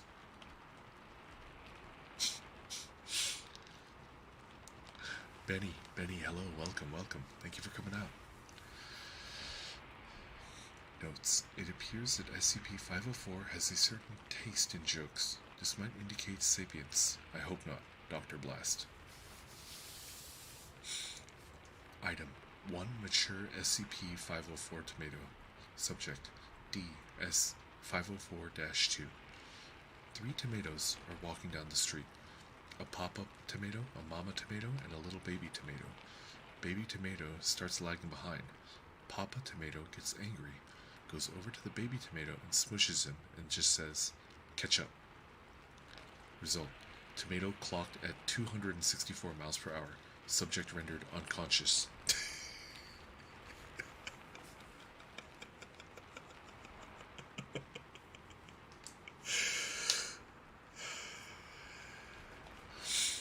That's pretty good.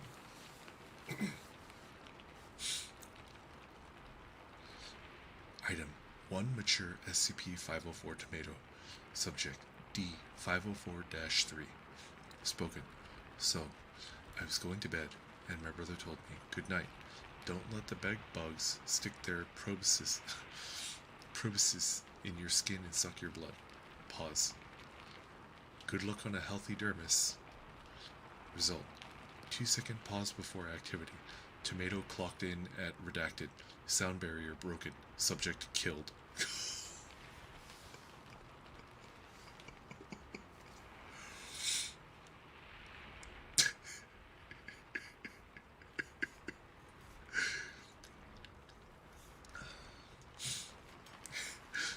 Item: 3 mature SCP-504 tomatoes, each from a different crossbreed. Subject: D504-4. Spoken: if you have dentures, don't use artificial sweetener because you'll get a fake cavity. Result: all 3 tomatoes clocked in at exactly 145 miles per hour. Subject injured, 2 teeth dislodged. Okay. So not dead.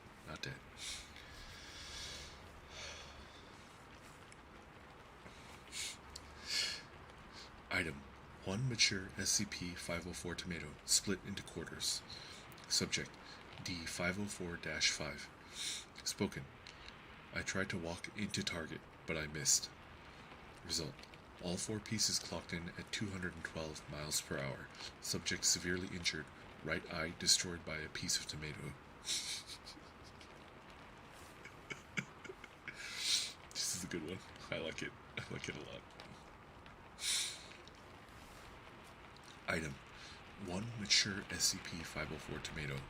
Subject. CD player playing Harmful If Swallowed. 2003 Dane Cook.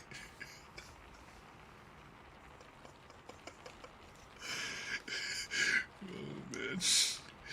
I like the person that wrote this SCP because they're blasting Dane Cook. At redacted, tomato clocked in at 168 miles per hour. CD player destroyed.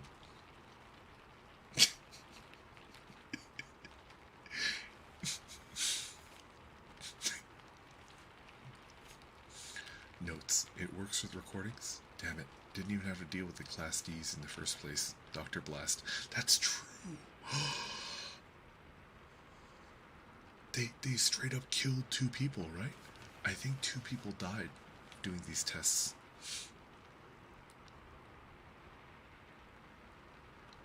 Broken nose, unconscious, subject killed, subject injured, subject severely injured. No, just 1 death. Just 1 death. Item. 3 mature SCP-504 tomatoes, 1 for each test subject. Subject. After the introduction of the following news item, bomb blows hole in Lenin statue, the 3 following jokes were made.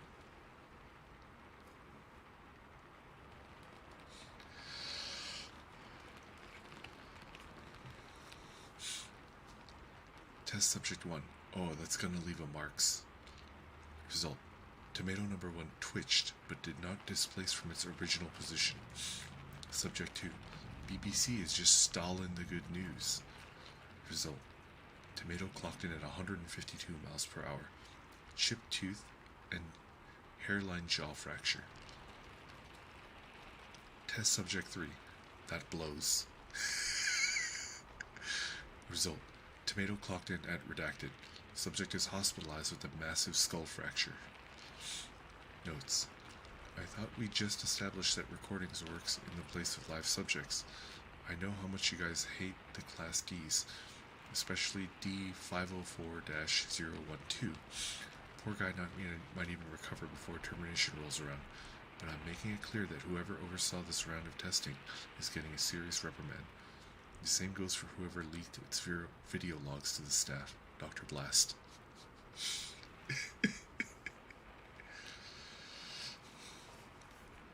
Item. 1 mature SCP-504 tomato. Subject. Television playing the SNL Sarah Palin and Hillary Clinton skit. Result. Tomato reacted as if confused. Slow motion video shows 3 separate bursts of speeds in excess of 200 miles per hour, 2 incidences of motion at normal throwing speeds, and 1 unprecedented instance of backward motion, all in 1 trajectory. Dr. King hypothesizes that the tomato is unsure whether or not to take it seriously.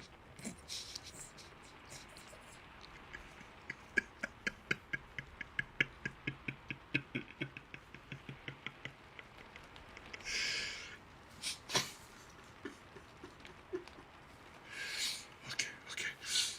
We're moving on.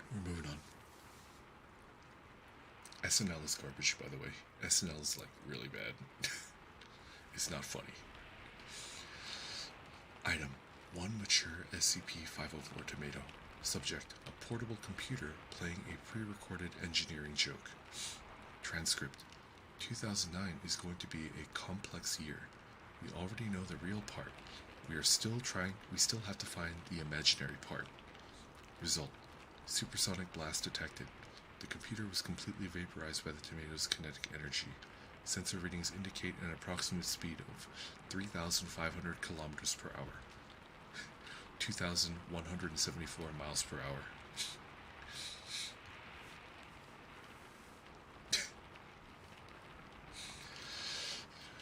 Item.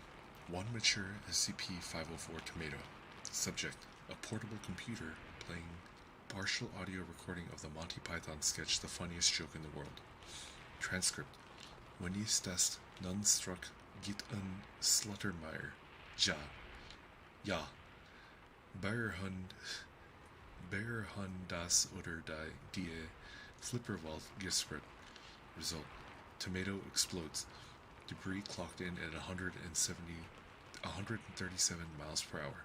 Computer heavily coated by debris. Keyboard ruined by exposure to liquid matter. All other components proved functional after cleanup.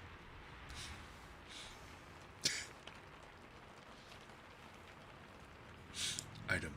1 mature SCP-504 tomato. Subject. A portable computer playing the text of SCP-904. Result. Data expunged.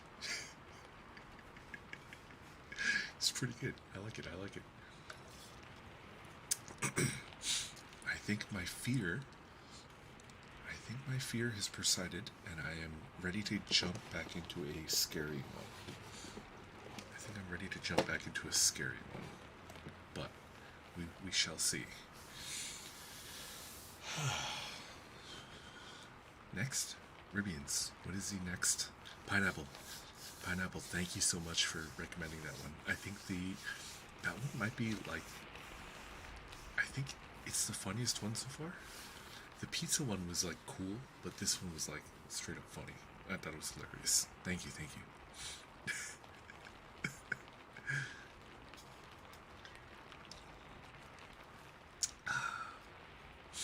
Mexican Pan, hello, welcome. How are you? Thank you for stopping by. Do you like SCPs? I hope you do. Next is 096 requested by Zach. Got it. 096, the shy guy.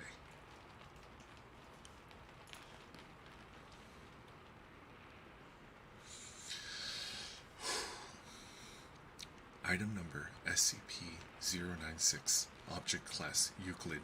Here we go, boys. Let's go. Strap in. Special containment procedures. SCP-096 is to be contained within its cell. A 5 meter by 5 meter by 5 meter airtight steel cube at all times. Weekly checks for any cracks or holes are mandatory. There are to be absolutely no video surveillance or optical tools of any kind inside of SCP-096's cell. Security personnel will use pre-installed pressure sensors and laser detectors to ensure SCP-096's presence within the cell. Any and all photos, videos, or recordings of SCP-096's likeness are strictly forbidden without approval from Dr. Redacted and O5 Redacted. SCP-096 is a humanoid creature measuring approximately 2.38 meters in height. Subject shows very little muscle mass, with preliminary analysis of body mass suggesting malnutrition. Arms are grossly out of proportion with the rest of the subject's body, with an approximate length of 1.5 meters each. Skin is mostly devoid of pigmentation, showing with no sign of any body hair. SCP-096's jaw can open 4 times the norm of an average human. Other facial features remain similar to an average human, with the exception of the eyes, which are also devoid of pigmentation. It is not yet known whether SCP-096 is blind or not. It shows no signs of any higher brain function and is not considered to be sapient. SCP-096 is normally extremely docile, with pressure sensors inside its cell indicating that it spends most of its day pacing by the eastern wall.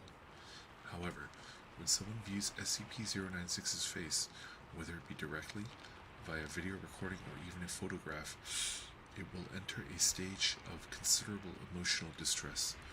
SCP-096 will cover its face with its hands and begin screaming, crying, and babbling incoherently. Approximately 1 to 2 minutes after the first viewing, SCP will begin running to the person who viewed its face, who will from this point on be referred to as SCP-096-1. Documented speeds have varied from 35 km per hour to redacted km per hour. and seems to depend on the distance from SCP-096-1.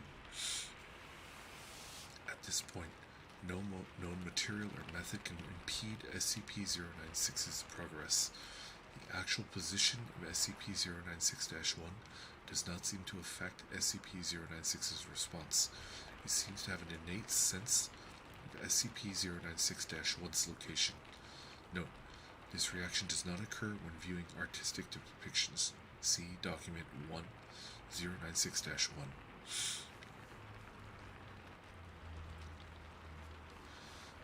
Upon arriving at SCP-096-1's location, SCP-096 will proceed to kill and data expunged SCP-096-1. 100% of cases have left no traces of SCP-096-1. SCP-096 will then sit down for several minutes before regaining its composure and becoming docile once again. It will then attempt to make its way back to its natural habitat. Data redacted.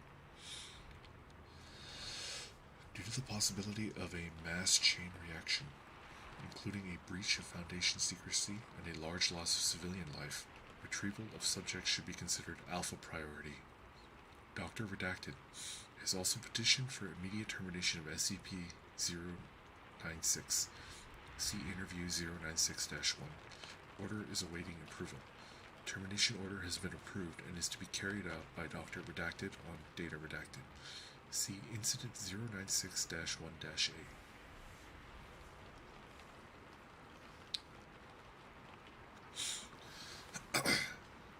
Captain Redacted.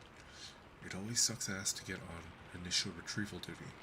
You have no idea what the damn thing is capable of besides what jacked up information the field techies can scrape up.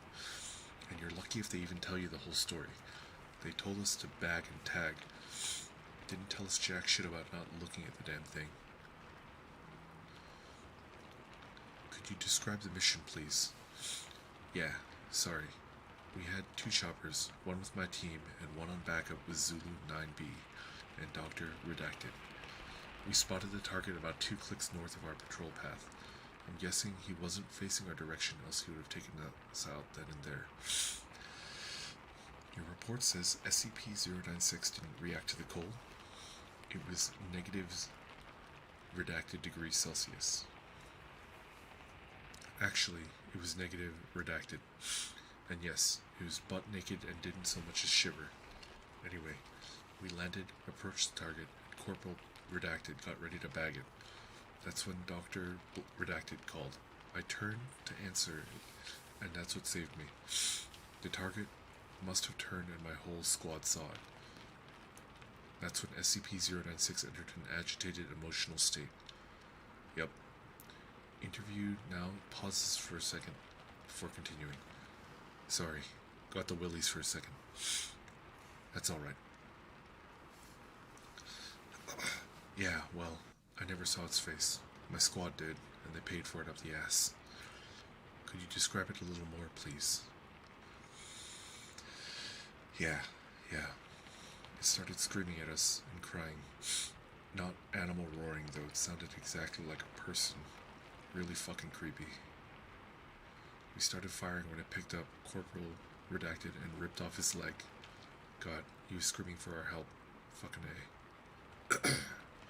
Anyway, we were blowing chunks out of the target, round after round. Didn't do jack shit. I almost lost it when it started. Data expunged him. Guessing eating? That's when he ordered the use of papers are heard moving. An AT-4 HEDT launcher. Anti-tank gun. Started carrying it ever since SCP Redacted got loose. I've seen those tear through tanks like tissue paper. Did the same thing to the target. There was significant damage to SCP-096. It didn't even fucking flinch. It kept tearing apart my squad, but with half of its torso gone. He draws a large half circle across his torso. But it was taking damage. If it wasn't showing it. It must have lost all of its organs, all of its blood, but it didn't acknowledge any of it. Its bone structure wasn't hurt at all, though. It kept tearing my squad apart. so no actual structural damage. How many rounds would you say were fired at SCP-096?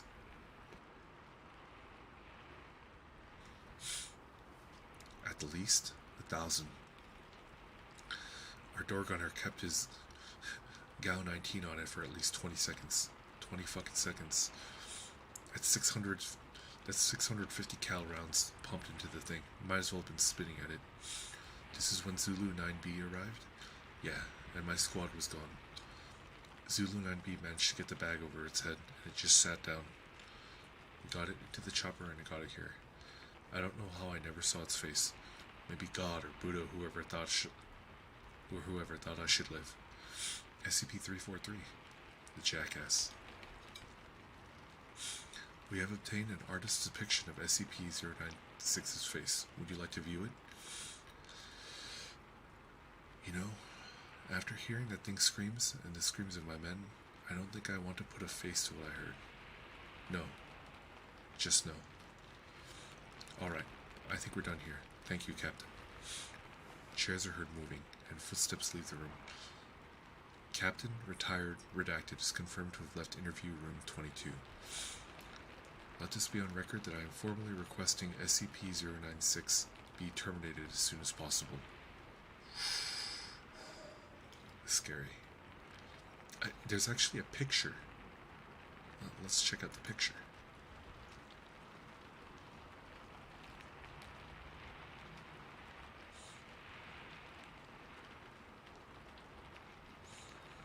Oh, it's a second document. Hold on a second.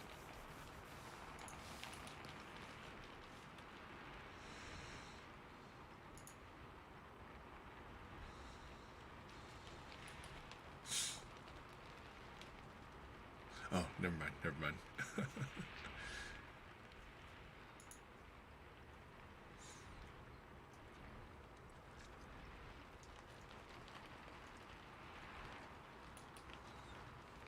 Let's go.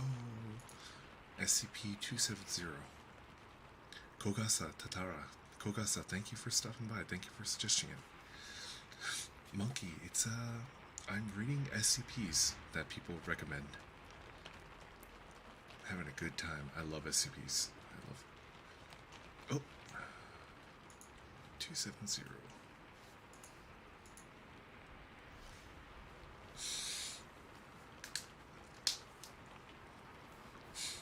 Okay. You missed a tomato. Yeah, thank you, 44. It's fun. I like it. Item number SCP-270. Object Class Euclid. Special Containment Procedures. Due to SCP's immovable nature, a structure has been built around it that outwardly appears to be a farmhouse, henceforth called Outpost Delta. Outpost Delta is to be staffed by a minimum of redacted trained personnel. Extensive records of SCP-270's ciphers are kept at Site 11. Extensive records of decoded ciphers are available in Redacted. If the security of Outpost Delta is compromised, SCP-270 is to be destroyed, along with all on-base records of verified or unverified information accumulated and manuscripts outlining various encryptions that SCP-270 has used.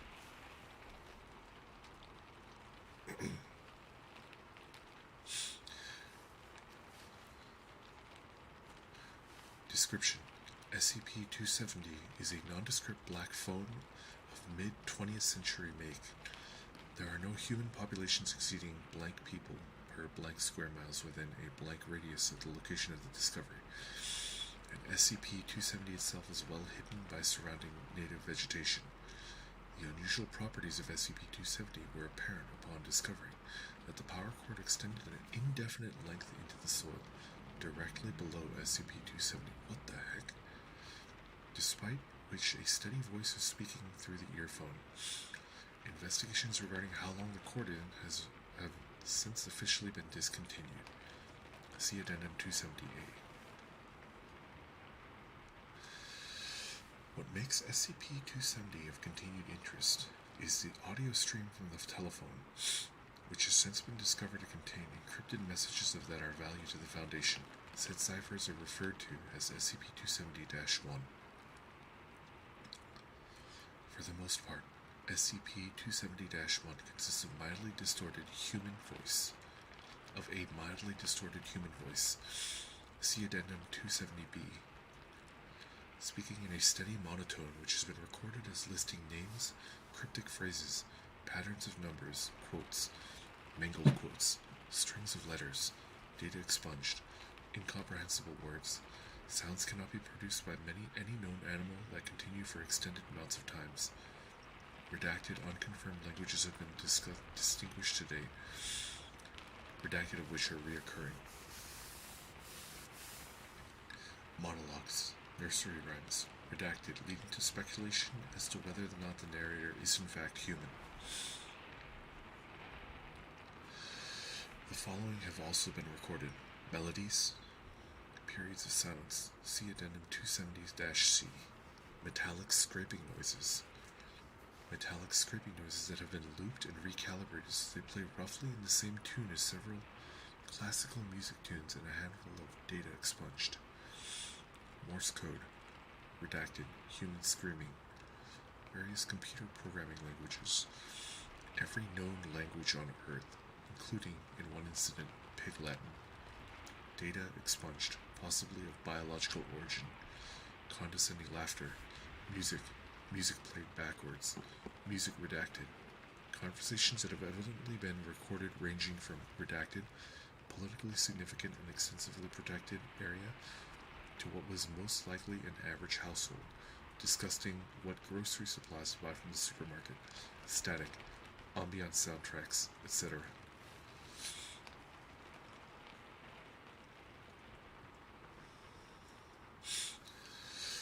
A demonstrative sample of SCP-270-1 can be found here. This is probably like an MP3. SCP-270 is otherwise a perfectly normal phone and is susceptible to damage as similar phones would be. Disassembly has not uncovered the source of SCP-270's unusual properties. Speaking to SCP-270 has no effect on SCP-270-1. Currently disputed. Refer to Incident 270-redacted, in which data expunged. Attempts to decipher SCP-270-1 have yielded partial successes. In one notable case, a complicated cipher proved to be an intensive description of SCP-redacted's imminent attempt to breach containment. Evidence of such was found in the of SCP-redacted's containment. Containment breach was accordingly prevented. Decoded portions have alternately been startlingly useful to the Foundation and immensely frustrating to both personnel working on SCP-270-1 and Foundation officials. For example, one redacted hour study of what seemed to be a significant cipher proved to translate into a long and painstakingly thorough list of extremely unofficial synonyms for a human. It's a 5-letter word. A human penis is a penis. Guys. For example, one redacted hour study of what seemed to be a significant cipher proved to translate into a long and painstakingly thorough list of extremely unofficial synonyms for a human penis. Let's go.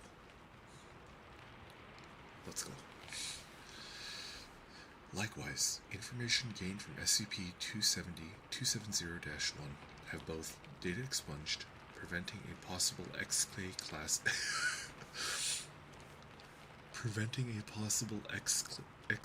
class end of the world scenario, and listed secret ingredients of Dr. Redacted's widely praised cherry pie.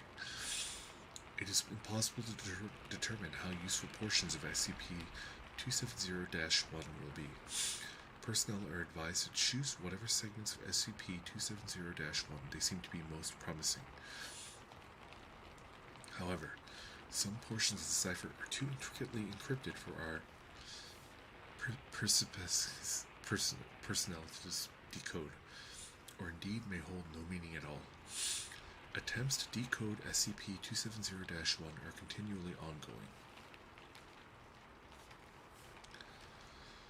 Addendum 270-A.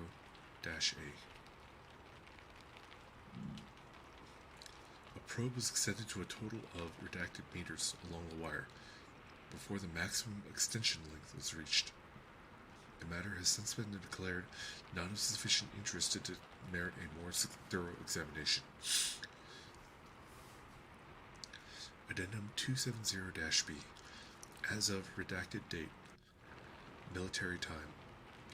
The unidentified female voice of SCP-270-1 stuttered for redacted seconds, before breaking down into what researchers described as disconsolate sobs, pleading to be redacted. Discontinued for redacted seconds before the audio cut off abruptly to a redacted minute excerpt of SCP-270-1 from redacted date.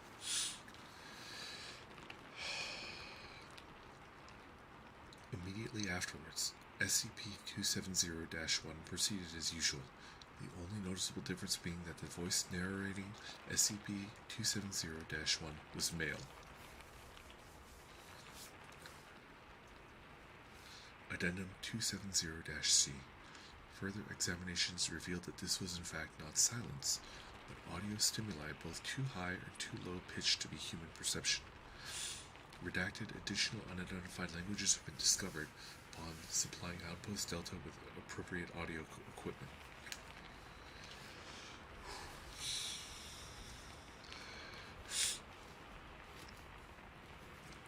Addendum 270-D. As of late, SCP-270-1 has been becoming noticeably more difficult to decode. This includes utilizing more convoluted forms of inscription, loud background noises being added while the narrator is speaking, multiple voices speaking at once, and in one case, loud redacted, extremely personal details of redacted. Dr. Redacted, who is visibly shaken by the event, morale has since plummeted while stress levels have skyrocketed. A computer program has been coded in order to automatically decode portions of SCP-270-1. A recreation wing has been added to Outpost Delta. Addendum 270-E. Data Processor 270-1 has been discontinued.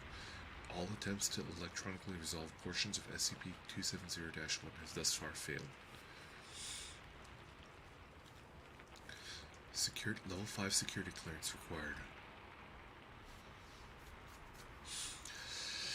As of late, concerns have risen regarding the psychological states of personnel working on SCP-270.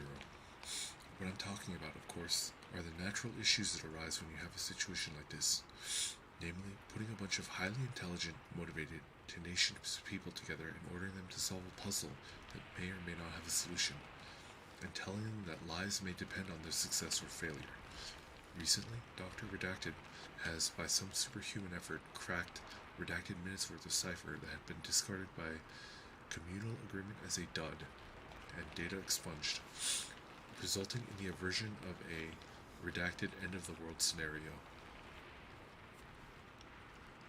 This has not been beneficial for the mental states of many personnel, as every dud they discard may contain information regarding an equally disastrous event.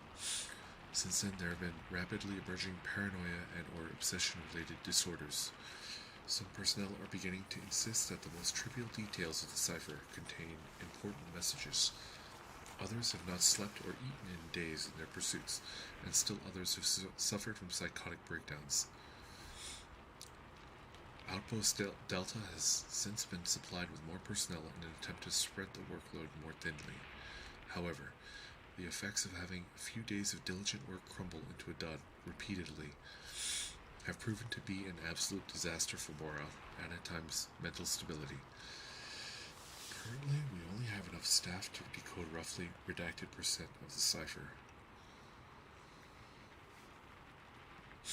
So far, reassigning personnel after a redacted month stay at Outpost Delta, applying Class A amnestics, and returning them to work on 270-1 at the end of a redacted month period of low-pressure jobs has worked fairly well as a short-term solution. However, this requires a rather large number of personnel to be continually circulating in and out of Outpost Delta to maintain the minimum amount of staff required to decode the greater portion of what comes out of SCP-270. In addition, long-term circulation through Outpost Delta has shown to ingrain a certain paranoid and obsessive mental behaviors that Class A amnesics don't wipe clean. Data expunged. Nature of SCP-270, this is exactly what it wants. If certain people are to be trusted, data expunged. Disconcerting to said O5 member. Redacted. Not in fact a method of safe communication between unknown entities, as originally hypothesized, but rather data expunged. I request for this matter to be discussed more in depth sometime in the future. Dr. Redacted.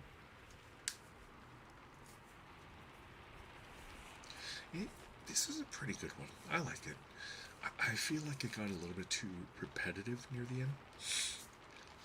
I mean, it's a very long SCP. Some of these are like super long. It's pretty good. I give it like a 7 out of 10. I think this SCP could have been the same amount of information and tension could have been put into like half the amount of writing. Does that make sense? From like a writing perspective, I had a writing professor. In college that used to tell us to always strive to write or say less. Always strive to write or speak less and say more. Does that make sense? Because you can say a lot without speaking a lot. Yeah. Have you ever had somebody that just rambles on for like 10 minutes and they give you like they don't actually say anything. There's like no information transmitted. And then on the other hand, you have people that can speak one sentence and give you like a lot, you know? SCPs aren't usually about the writing. I don't know about that. I think my favorite part of SCPs is the writing. It's really good. Anyways, I liked it a lot. I liked SCP-270.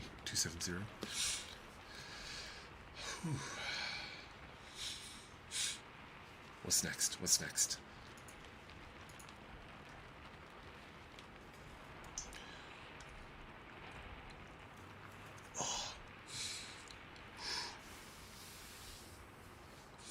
I had a similar teacher that said there wasn't paper out there that couldn't be improved by cutting 15 to 20% of it. Tom. Exactly. I think that's yeah. Definitely, yes. SCP-153. Here we go. It's still very good. I think SCP-270 is still like really fun. I liked it a lot. It's just as somebody that wanted to be a writer one day, I can definitely tell when there's like a noticeable amount of stuff that could be cut and still retain the value, you know? Yeah. SCP-153. Drain worms. Let's go.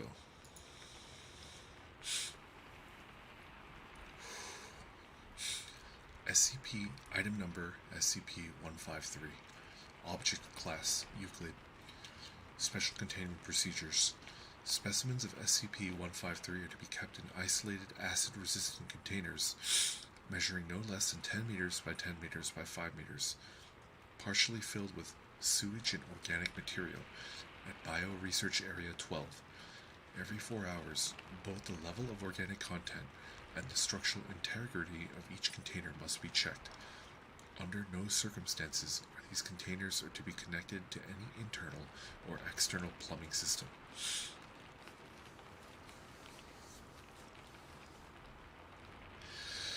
Specimens of SCP-153 almost certainly still exist in the wild. Any reports of people mysteriously disappearing from showers and bathtubs? Any reports of people mysteriously disappearing from showers and bathtubs must be investigated immediately. Agents must be equipped with infrared and ultraviolet sensors to prevent SCP-153's camouflage. Specimens must be brought alive to Area 12 if at all possible. SCP-153 appears to be a species of nematode roundworm that can reach up to redacted meters in length and redacted centimeters in diameter. Specimens of SCP-153 live in sewers and drain pipes, while specimens of SCP-153 can live off of almost any organic material.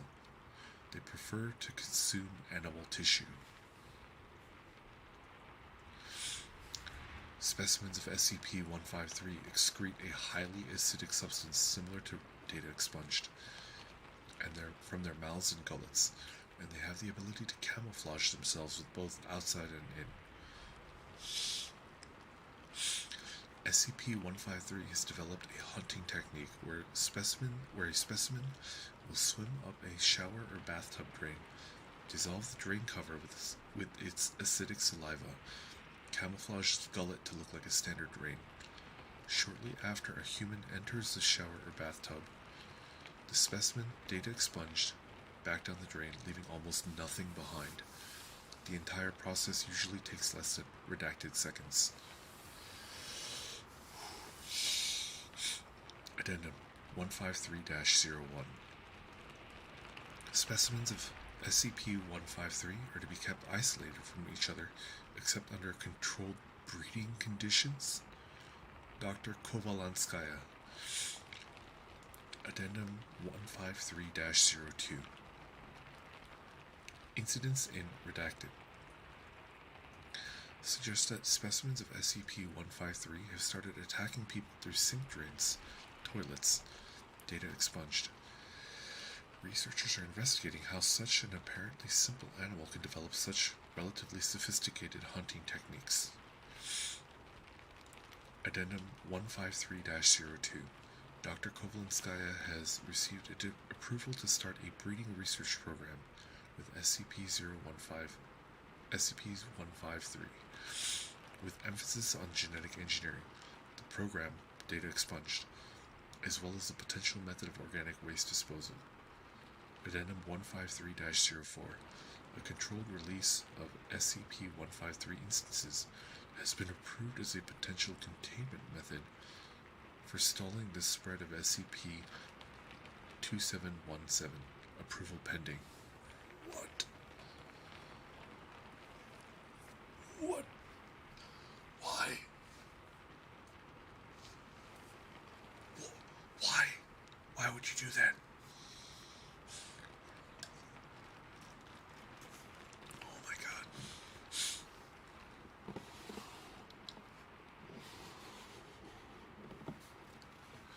That's crazy. That's absolutely crazy. Why would they do that? No, don't do that, don't do that. Oh my God.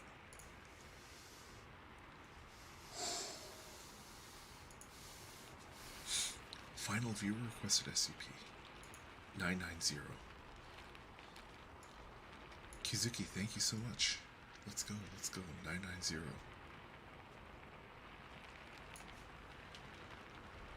990.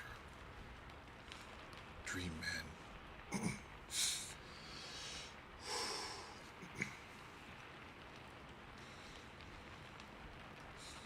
Item number SCP-990. Object Class Keter. Special Containment Procedures. Currently no containment for SCP-990 has been devised. Any personnel with suggestions for containment of SCP-990 should report to Dr. Redacted. Any and all ideas are welcome, regardless of who suggests them.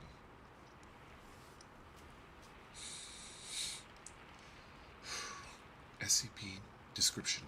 SCP-990 is generally a human male dressed in Cold War-era business suit who appears to be Foundation personnel through dreams. Thus far, no Foundation personnel have encountered SCP-990 in the real world. If he corresponds to an actual human being, we have yet to find him. Presently, there have been no reports of SCP-990 appearing to non-Foundation personnel. What? SCP-990 has been appearing to Foundation personnel since data expunged. SCP-990's existence came to light when several agents discussed having dreams involving a similar individual. Numerous other agents reported dream sightings of an individual matching the description of SCP-990. The phenomenon did not officially receive SCP classification until the aftermath of Event 990-07.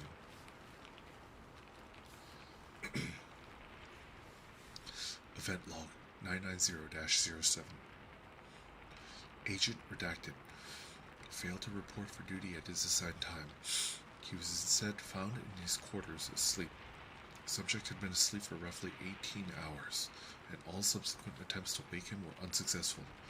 The subject was transported to medical bay.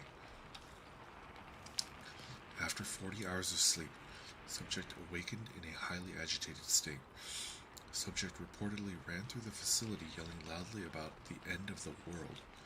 Even after being heavily sedated, all of his bodily function remained in a dangerously accelerated state, increased heart rate, high blood pressure, etc. The subject described a man matching the regular appearance of SCP-990, according to Dr. Redacted's report. Agent described with great detail a series of events that would lead to several tactical nuclear missiles being launched into mid-Europe and southeastern Asia, ultimately resulting in the extermination of nearly 98% of the human race and the total collapse of human society. Agent claimed that the information had been outlined to him by SCP-990 while he was trapped within his dream. Mobile Task Force, Redacted, was dispatched to eliminate the initial threat that would begin the chain of events. MTF Redacted was successful, and the crisis averted. Agent Redacted, however, did not survive this ordeal and died of shock-like symptoms. Since Event 990-07, SCP-990 has appeared to many Foundation personnel and has made similar threats. As of yet, no situation on the scale of Event 990-07 has occurred. However, SCP-990 has successfully predicted the deaths of Doctors Redacted, and Redacted, as well as the destruction of Watch Station Epsilon 38 and data expunged. Any threat made by SCP-990 should be reported to Foundation authorities, regardless of its severity. Foundation personnel are considered free to converse with SCP-990 if she should ever appear to them, and are encouraged to try to obtain information from the subject regarding himself. Additionally, Dr. Redacted has stated that anyone who can determine whether or not SCP-990 has a corresponding body somewhere in the world will be well regarded. Document 990-02. The following is an interview conducted between Dr. Redacted and SCP-990. Although the interview was not recorded until Dr. Redacted awoke, his memory has historically been highly accurate and reliable. State your name. Are you trying to conduct an interview? Yes. Is that alright? Sure, I'm game. Please state your name. How about Tony? Tony? Your name is Tony? I believe a person has the right to be called whatever they want to be called. I agree. I actually agree with SCP-990. Very well then, Tony it is. Actually, I changed my mind. How about Richard? That's fine with me. Richard it is. What's the next question? Why do you threaten Foundation personnel? Threaten? Who's making threats? You've predicted a number of unfortunate events involving the Foundation, including the end of the world. And has any harm actually come out of it? You murdered Agent Redacted. Doctor, I believe you have the wrong impression about me. How so? I'm not the bad guy here. I wasn't aware that there was a bad guy involved. Oh, there is. Who? SCP redacted. There is no SCP with that designation, and there won't be for some time. Well, of course not. She hasn't even been born yet, much less classified by your Foundation. Is this another prediction? This is your wake-up call. At this point, Dr. Redacted was awakened by his alarm clock and proceeded to transcribe the interview. That's a good one. Oh, that's amazing. I really liked it. That was really well written.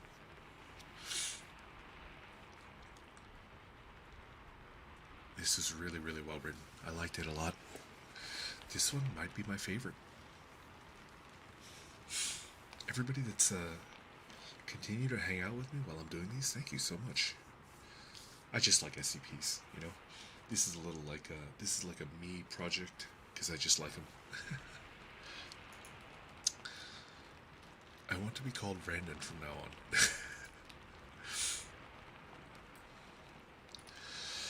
Okay, we're gonna do SCP-420 and then SCP-69, and then we'll call it a night. Everybody that's hung in this entire time, thank you so much.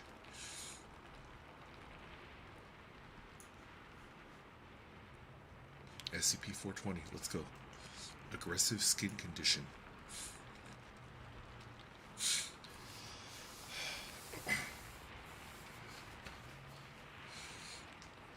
My current favorite SCP is, there's one where it's like there's an SCP that's like a time machine, but it's a time machine that can only send back messages. And so the last message that it sent was like message 17, and the SCP wants to prevent, the Foundation wants anybody to prevent anybody from ever using the machine again, because until message 17 is sent, obviously SCP, the Foundation, still exists, right? Is a really good one. Anyways, is it 420 or 420J? Is there two different ones? I only see one 420. Is there 420J? I don't see a 420J. I'm sorry. Let's do the original 420. Yeah. Kizuki, thank you so much for the super chat. Thank you. Kizuki, that was an amazing one. That was probably my favorite of the night. Like, it felt really good. Okay. Item number SCP-420. Object class safe. Special containment procedures. SCP-420 is to be contained within storage locker 1014-420 at site redacted. Level 3 clearance is required to remove from storage. Samples of SCP-420-1 not in use for testing should be stored in the container marked SCP-420-1-Decon in locker 1014-420 until they lose potency, at which time they can be disposed of as biohazardous liquid waste. Please note that of the time and date in the attached log, when samples of SCP-420-1 are added to the decon container.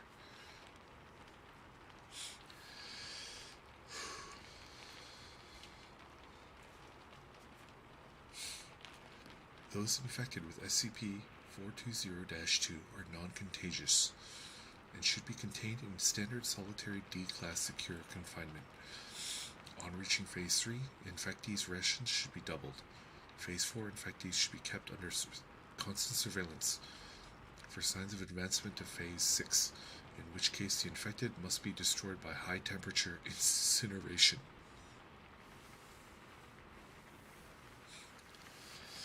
Description: SCP-420 is a dirty SCP-420 is a dirty bottle of redacted brand whiskey with no lid. When emptied, a small amount of whiskey-like liquid, SCP-420 420-1 remains in the bottle, appearing as a liquid adhering to the sides. This liquid pools back into a few milliliters worth of SCP-420-1 over time.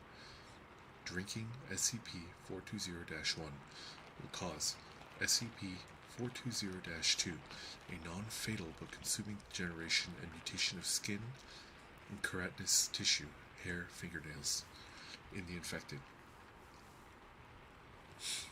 Cases of SCP-420-2 should be contained for further study. Early cases can be treated. See treatment below. SCP-420-2 has only been shown to affect humans. SCP-420 cannot be washed out. Liquid added in turns into SCP-420-1. When poured out, SCP-420-1 retains its properties for up to 48 hours. Chemical analysis shows no anomalies in SCP-420-1 before loss of potency. It is identical to redacted brand whiskey when potent, and has the same effects in addition to causing SCP-420-2. When it loses its potency, the chemical structure changes to that of concentrated urine. Urinalysis of decontaminated SCP-420-1 shows that it belongs to a human male, approximate age 50, with severe liver degeneration. Further analysis using data expunged shows that the urine analysis traced quantities of data expunged consistent with SCP redacted. Research shows redacted. SCP-420-2's infection progress varies somewhat from patient to patient, but it can be found described in several phases. Detailed descriptions of therapeutic purposes can be found in medical document 4208-4. This one seems kind of boring. Can I, because it's pretty long. Let's go ahead and read it.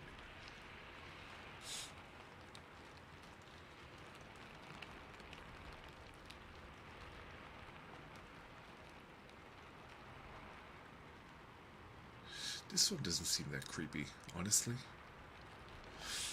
Yeah, pineapple. I can't. This one seems like a. I know that a lot of work went into it. I hate. Because writing is an art, right? And I hate to insult it, but I feel like this one could have done with a bit more editing, you know? 420J. Unfortunately, I don't know where to find it. Oh, here it is.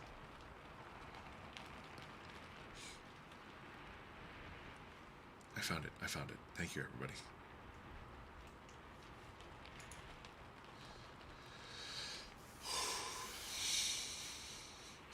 Okay, let's go.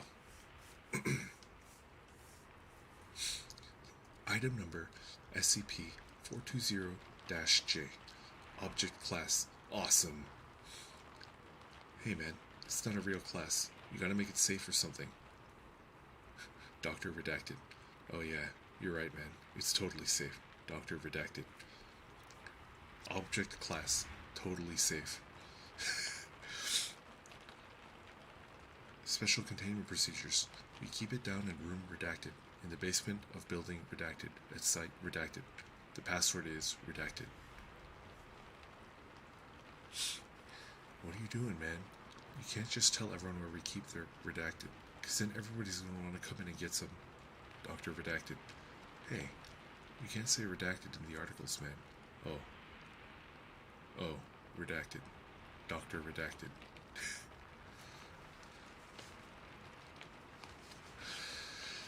Description. Okay, so I got this stuff when we were down in Jamaica. Really strong stuff, with lots of blue and red mixed into it. Good, redacted man. Me and Redacted, we were smoking that stuff down there, with Redacted and Skinny Redacted. When Redacted says, he says to me, hey man, we should take the stuff back and send it through that machine thing that changes things and makes things better. And I said that was an excellent idea, so we did. Man, we tried it on very fine first, and whoa, we were laughing for weeks. Sucks that what happened to Redacted. Still, funny as Redacted though. Dr. Redacted. So we get this really great Redacted out of the machine, and me and Redacted try it out, and we were both like, whoa man, that is some excellent Redacted.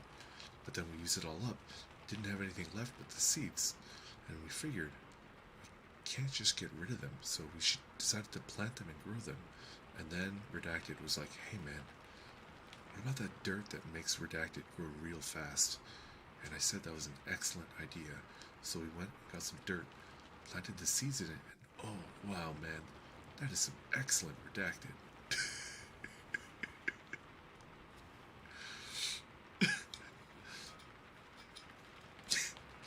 Experiment log, test 1.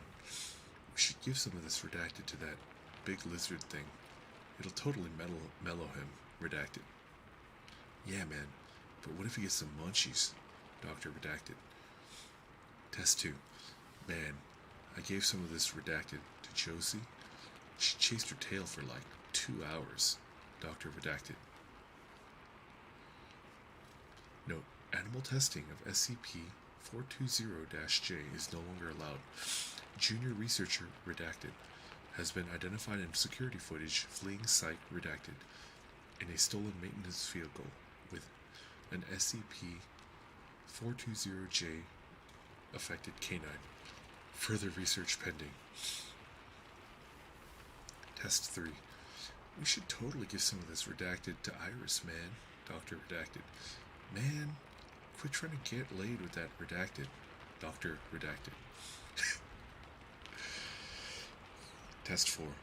Oh man, let's give some of this Redacted to... oh, what's his face? That kick-ass guy. Dr. Redacted.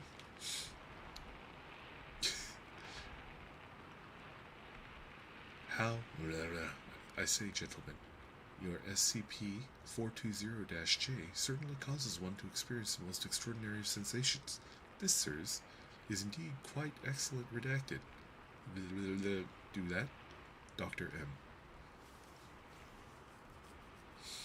Test 5. Hey man, what if we gave some of this Redacted to that freaky statue thing? Dr. Redacted. Why man? He's like, already stoned. Dr. Redacted. Disciplinary review. Upon discovery of this extremely unprofessional behavior, all remaining samples of SCP-420-J have been confiscated. Dr. Clef. Addendum. Can anyone tell me why Dr. Clef just walked in here demanding stir-fried noodles, pizza, corn chips, and dark chocolate? He was smiling too. What the fuck? Cafeteria staff. Addendum 3. Aw, Redacted, man. He even took the stash of my seeds in my Redacted. Dr. Redacted. It's alright, man. I know a guy in Redacted. Dr. Redacted. Addendum 3. Where can I score some of this Redacted? Dr. Fredericks. Addendum 4. See also extended SCP-420-J experiment log. Oh, this thing is super long. Oh, it's not that long. Let's read it. Yeah, so remember a while back when me and Redacted, we got a hold of that excellent Redacted, and we're both like, whoa, holy Redacted. That is excellent. And then we shared some of the Redacted we had. Well, Redacted's like, dude, we should do that again. And I'm like, yeah, man, we totally should. And so we did.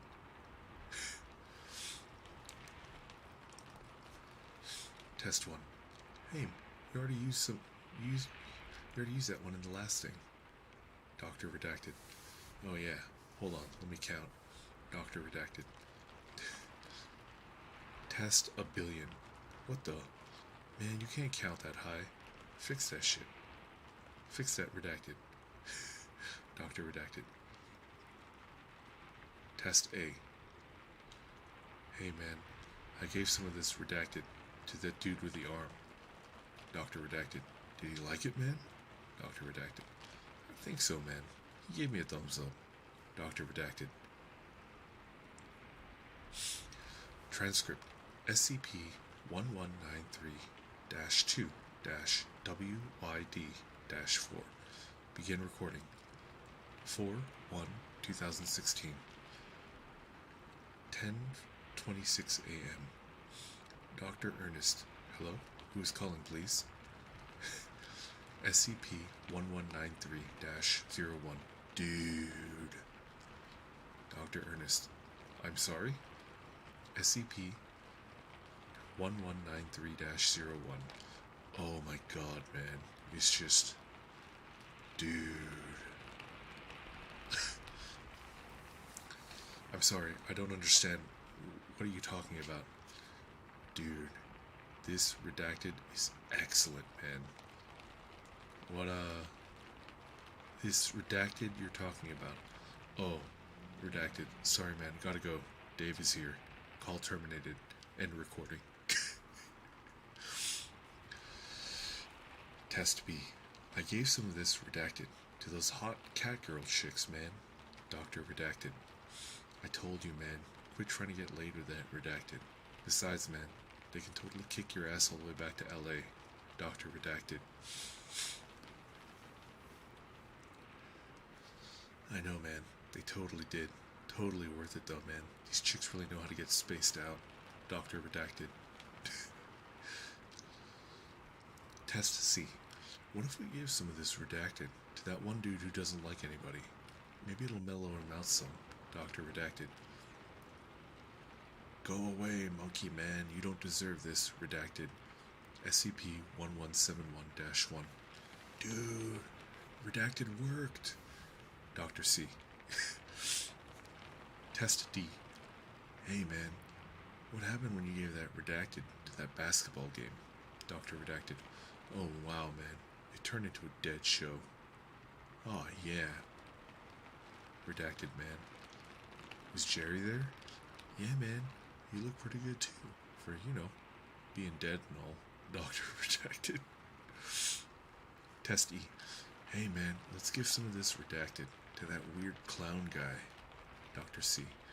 I don't know, man. Clowns are some scary redacted. Dr. M. Don't worry, man. It'll be cool. Dr. Redacted. Incident CN0993-Q on 04/08/16. A new episode of Bobble the Clown was intercepted. Episode name: Bobble Gets Baked. Episode description: the episode begins with Bobble the Clown sitting on a couch, smoking a comically oversized marijuana cigarette. Instead of the typical clown outfit, Bobble is wearing a Bob Marley t-shirt, a gray hoodie, pajama bottoms decorated with marijuana leaves. The rest of Bobble's costume, hat, wig, makeup, nose, gloves, and shoes are as typical. The episode is divided into 3 segments: how to roll the perfect doobie, how to make a bong out of found materials, and how to take over the regional black market drug trade with ruthless efficiency. The last segment is by far the longest. It ends with a 6+ minute montage of Bobble the Clown gunning down drug rivals using a variety of powerful firearms. I told you clowns are scary as shit. Dr. M. Yeah, man, totally. But that clown knows is redacted. Test F. Man, I tried to give some of this redacted to that old dude who keeps getting cut up, but he just said no. Dr. Redacted. Test G. Hey, man, we should give some of this redacted to that guy. What's his name? Oh, yeah, Spanky. Dr. M. Redacted. Incident DK-2337-48L on 4/17/16 at 23:35 hours. An extensive auditory event occurred in interview room 19 at Site 17. Sound pressure measurements indicate loudness in excess of 120 decibels within 10 meters of interview room 19, setting off seismic detectors around the site. Witnesses describe the sound as like a hacking cough, except cacking. Dude, cack, man. Just cack. Doctor redacted. Whoa. That's some deep redacted, man. Doctor redacted. Test H. Yeah, man. So I went looking for a place to light up without any people around. And I went out on the staircase. And it looked all quiet, right? No one around. But then all this freaky redacted started happening and I got out of there, man. But I must have dropped my joint back there somewhere. I lost my redacted, man. Doctor redacted. This is the staircase. Oh no. That's a pretty good one though. Alright. We're gonna end strong with SCP-069. Are you guys ready for SCP-069? Let's go.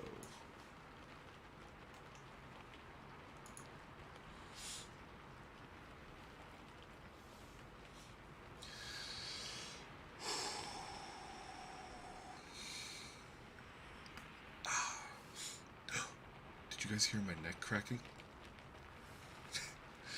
Item number SCP-069. Object class safe. Special containment procedures. SCP-069 is currently impersonating former Foundation agent redacted and is housed at humanoid containment site 06-3.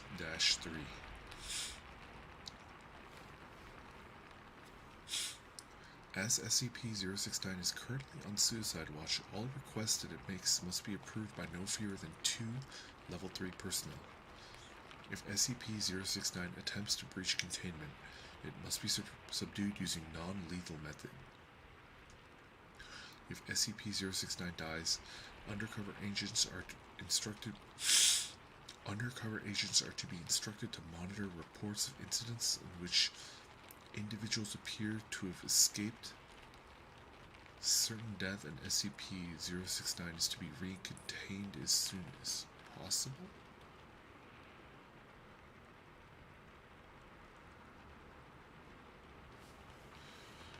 That doesn't make sense. I don't think that's good writing. Note, despite that SCP-069 is identical in all ways to Agent Redacted, it remains an active SCP in containment and is not to be treated as a Foundation employee. Any requests for classified information are to be denied, and visits from former coworkers without proper authorization are not allowed. Description: SCP-069 is a presumed humanoid entity of variable appearance and gender. Although an unknown ability, whenever SCP-069 is left alone with a recently deceased human body, the body will disappear and SCP-069 will take on the appearance, mannerisms, and knowledge of the recently dead individual.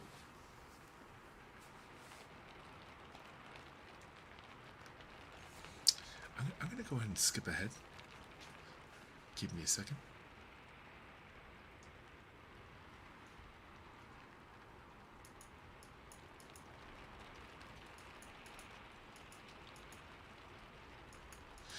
This one's kind of a weaker one. I think I'm going to skip this one, if you guys are okay with it.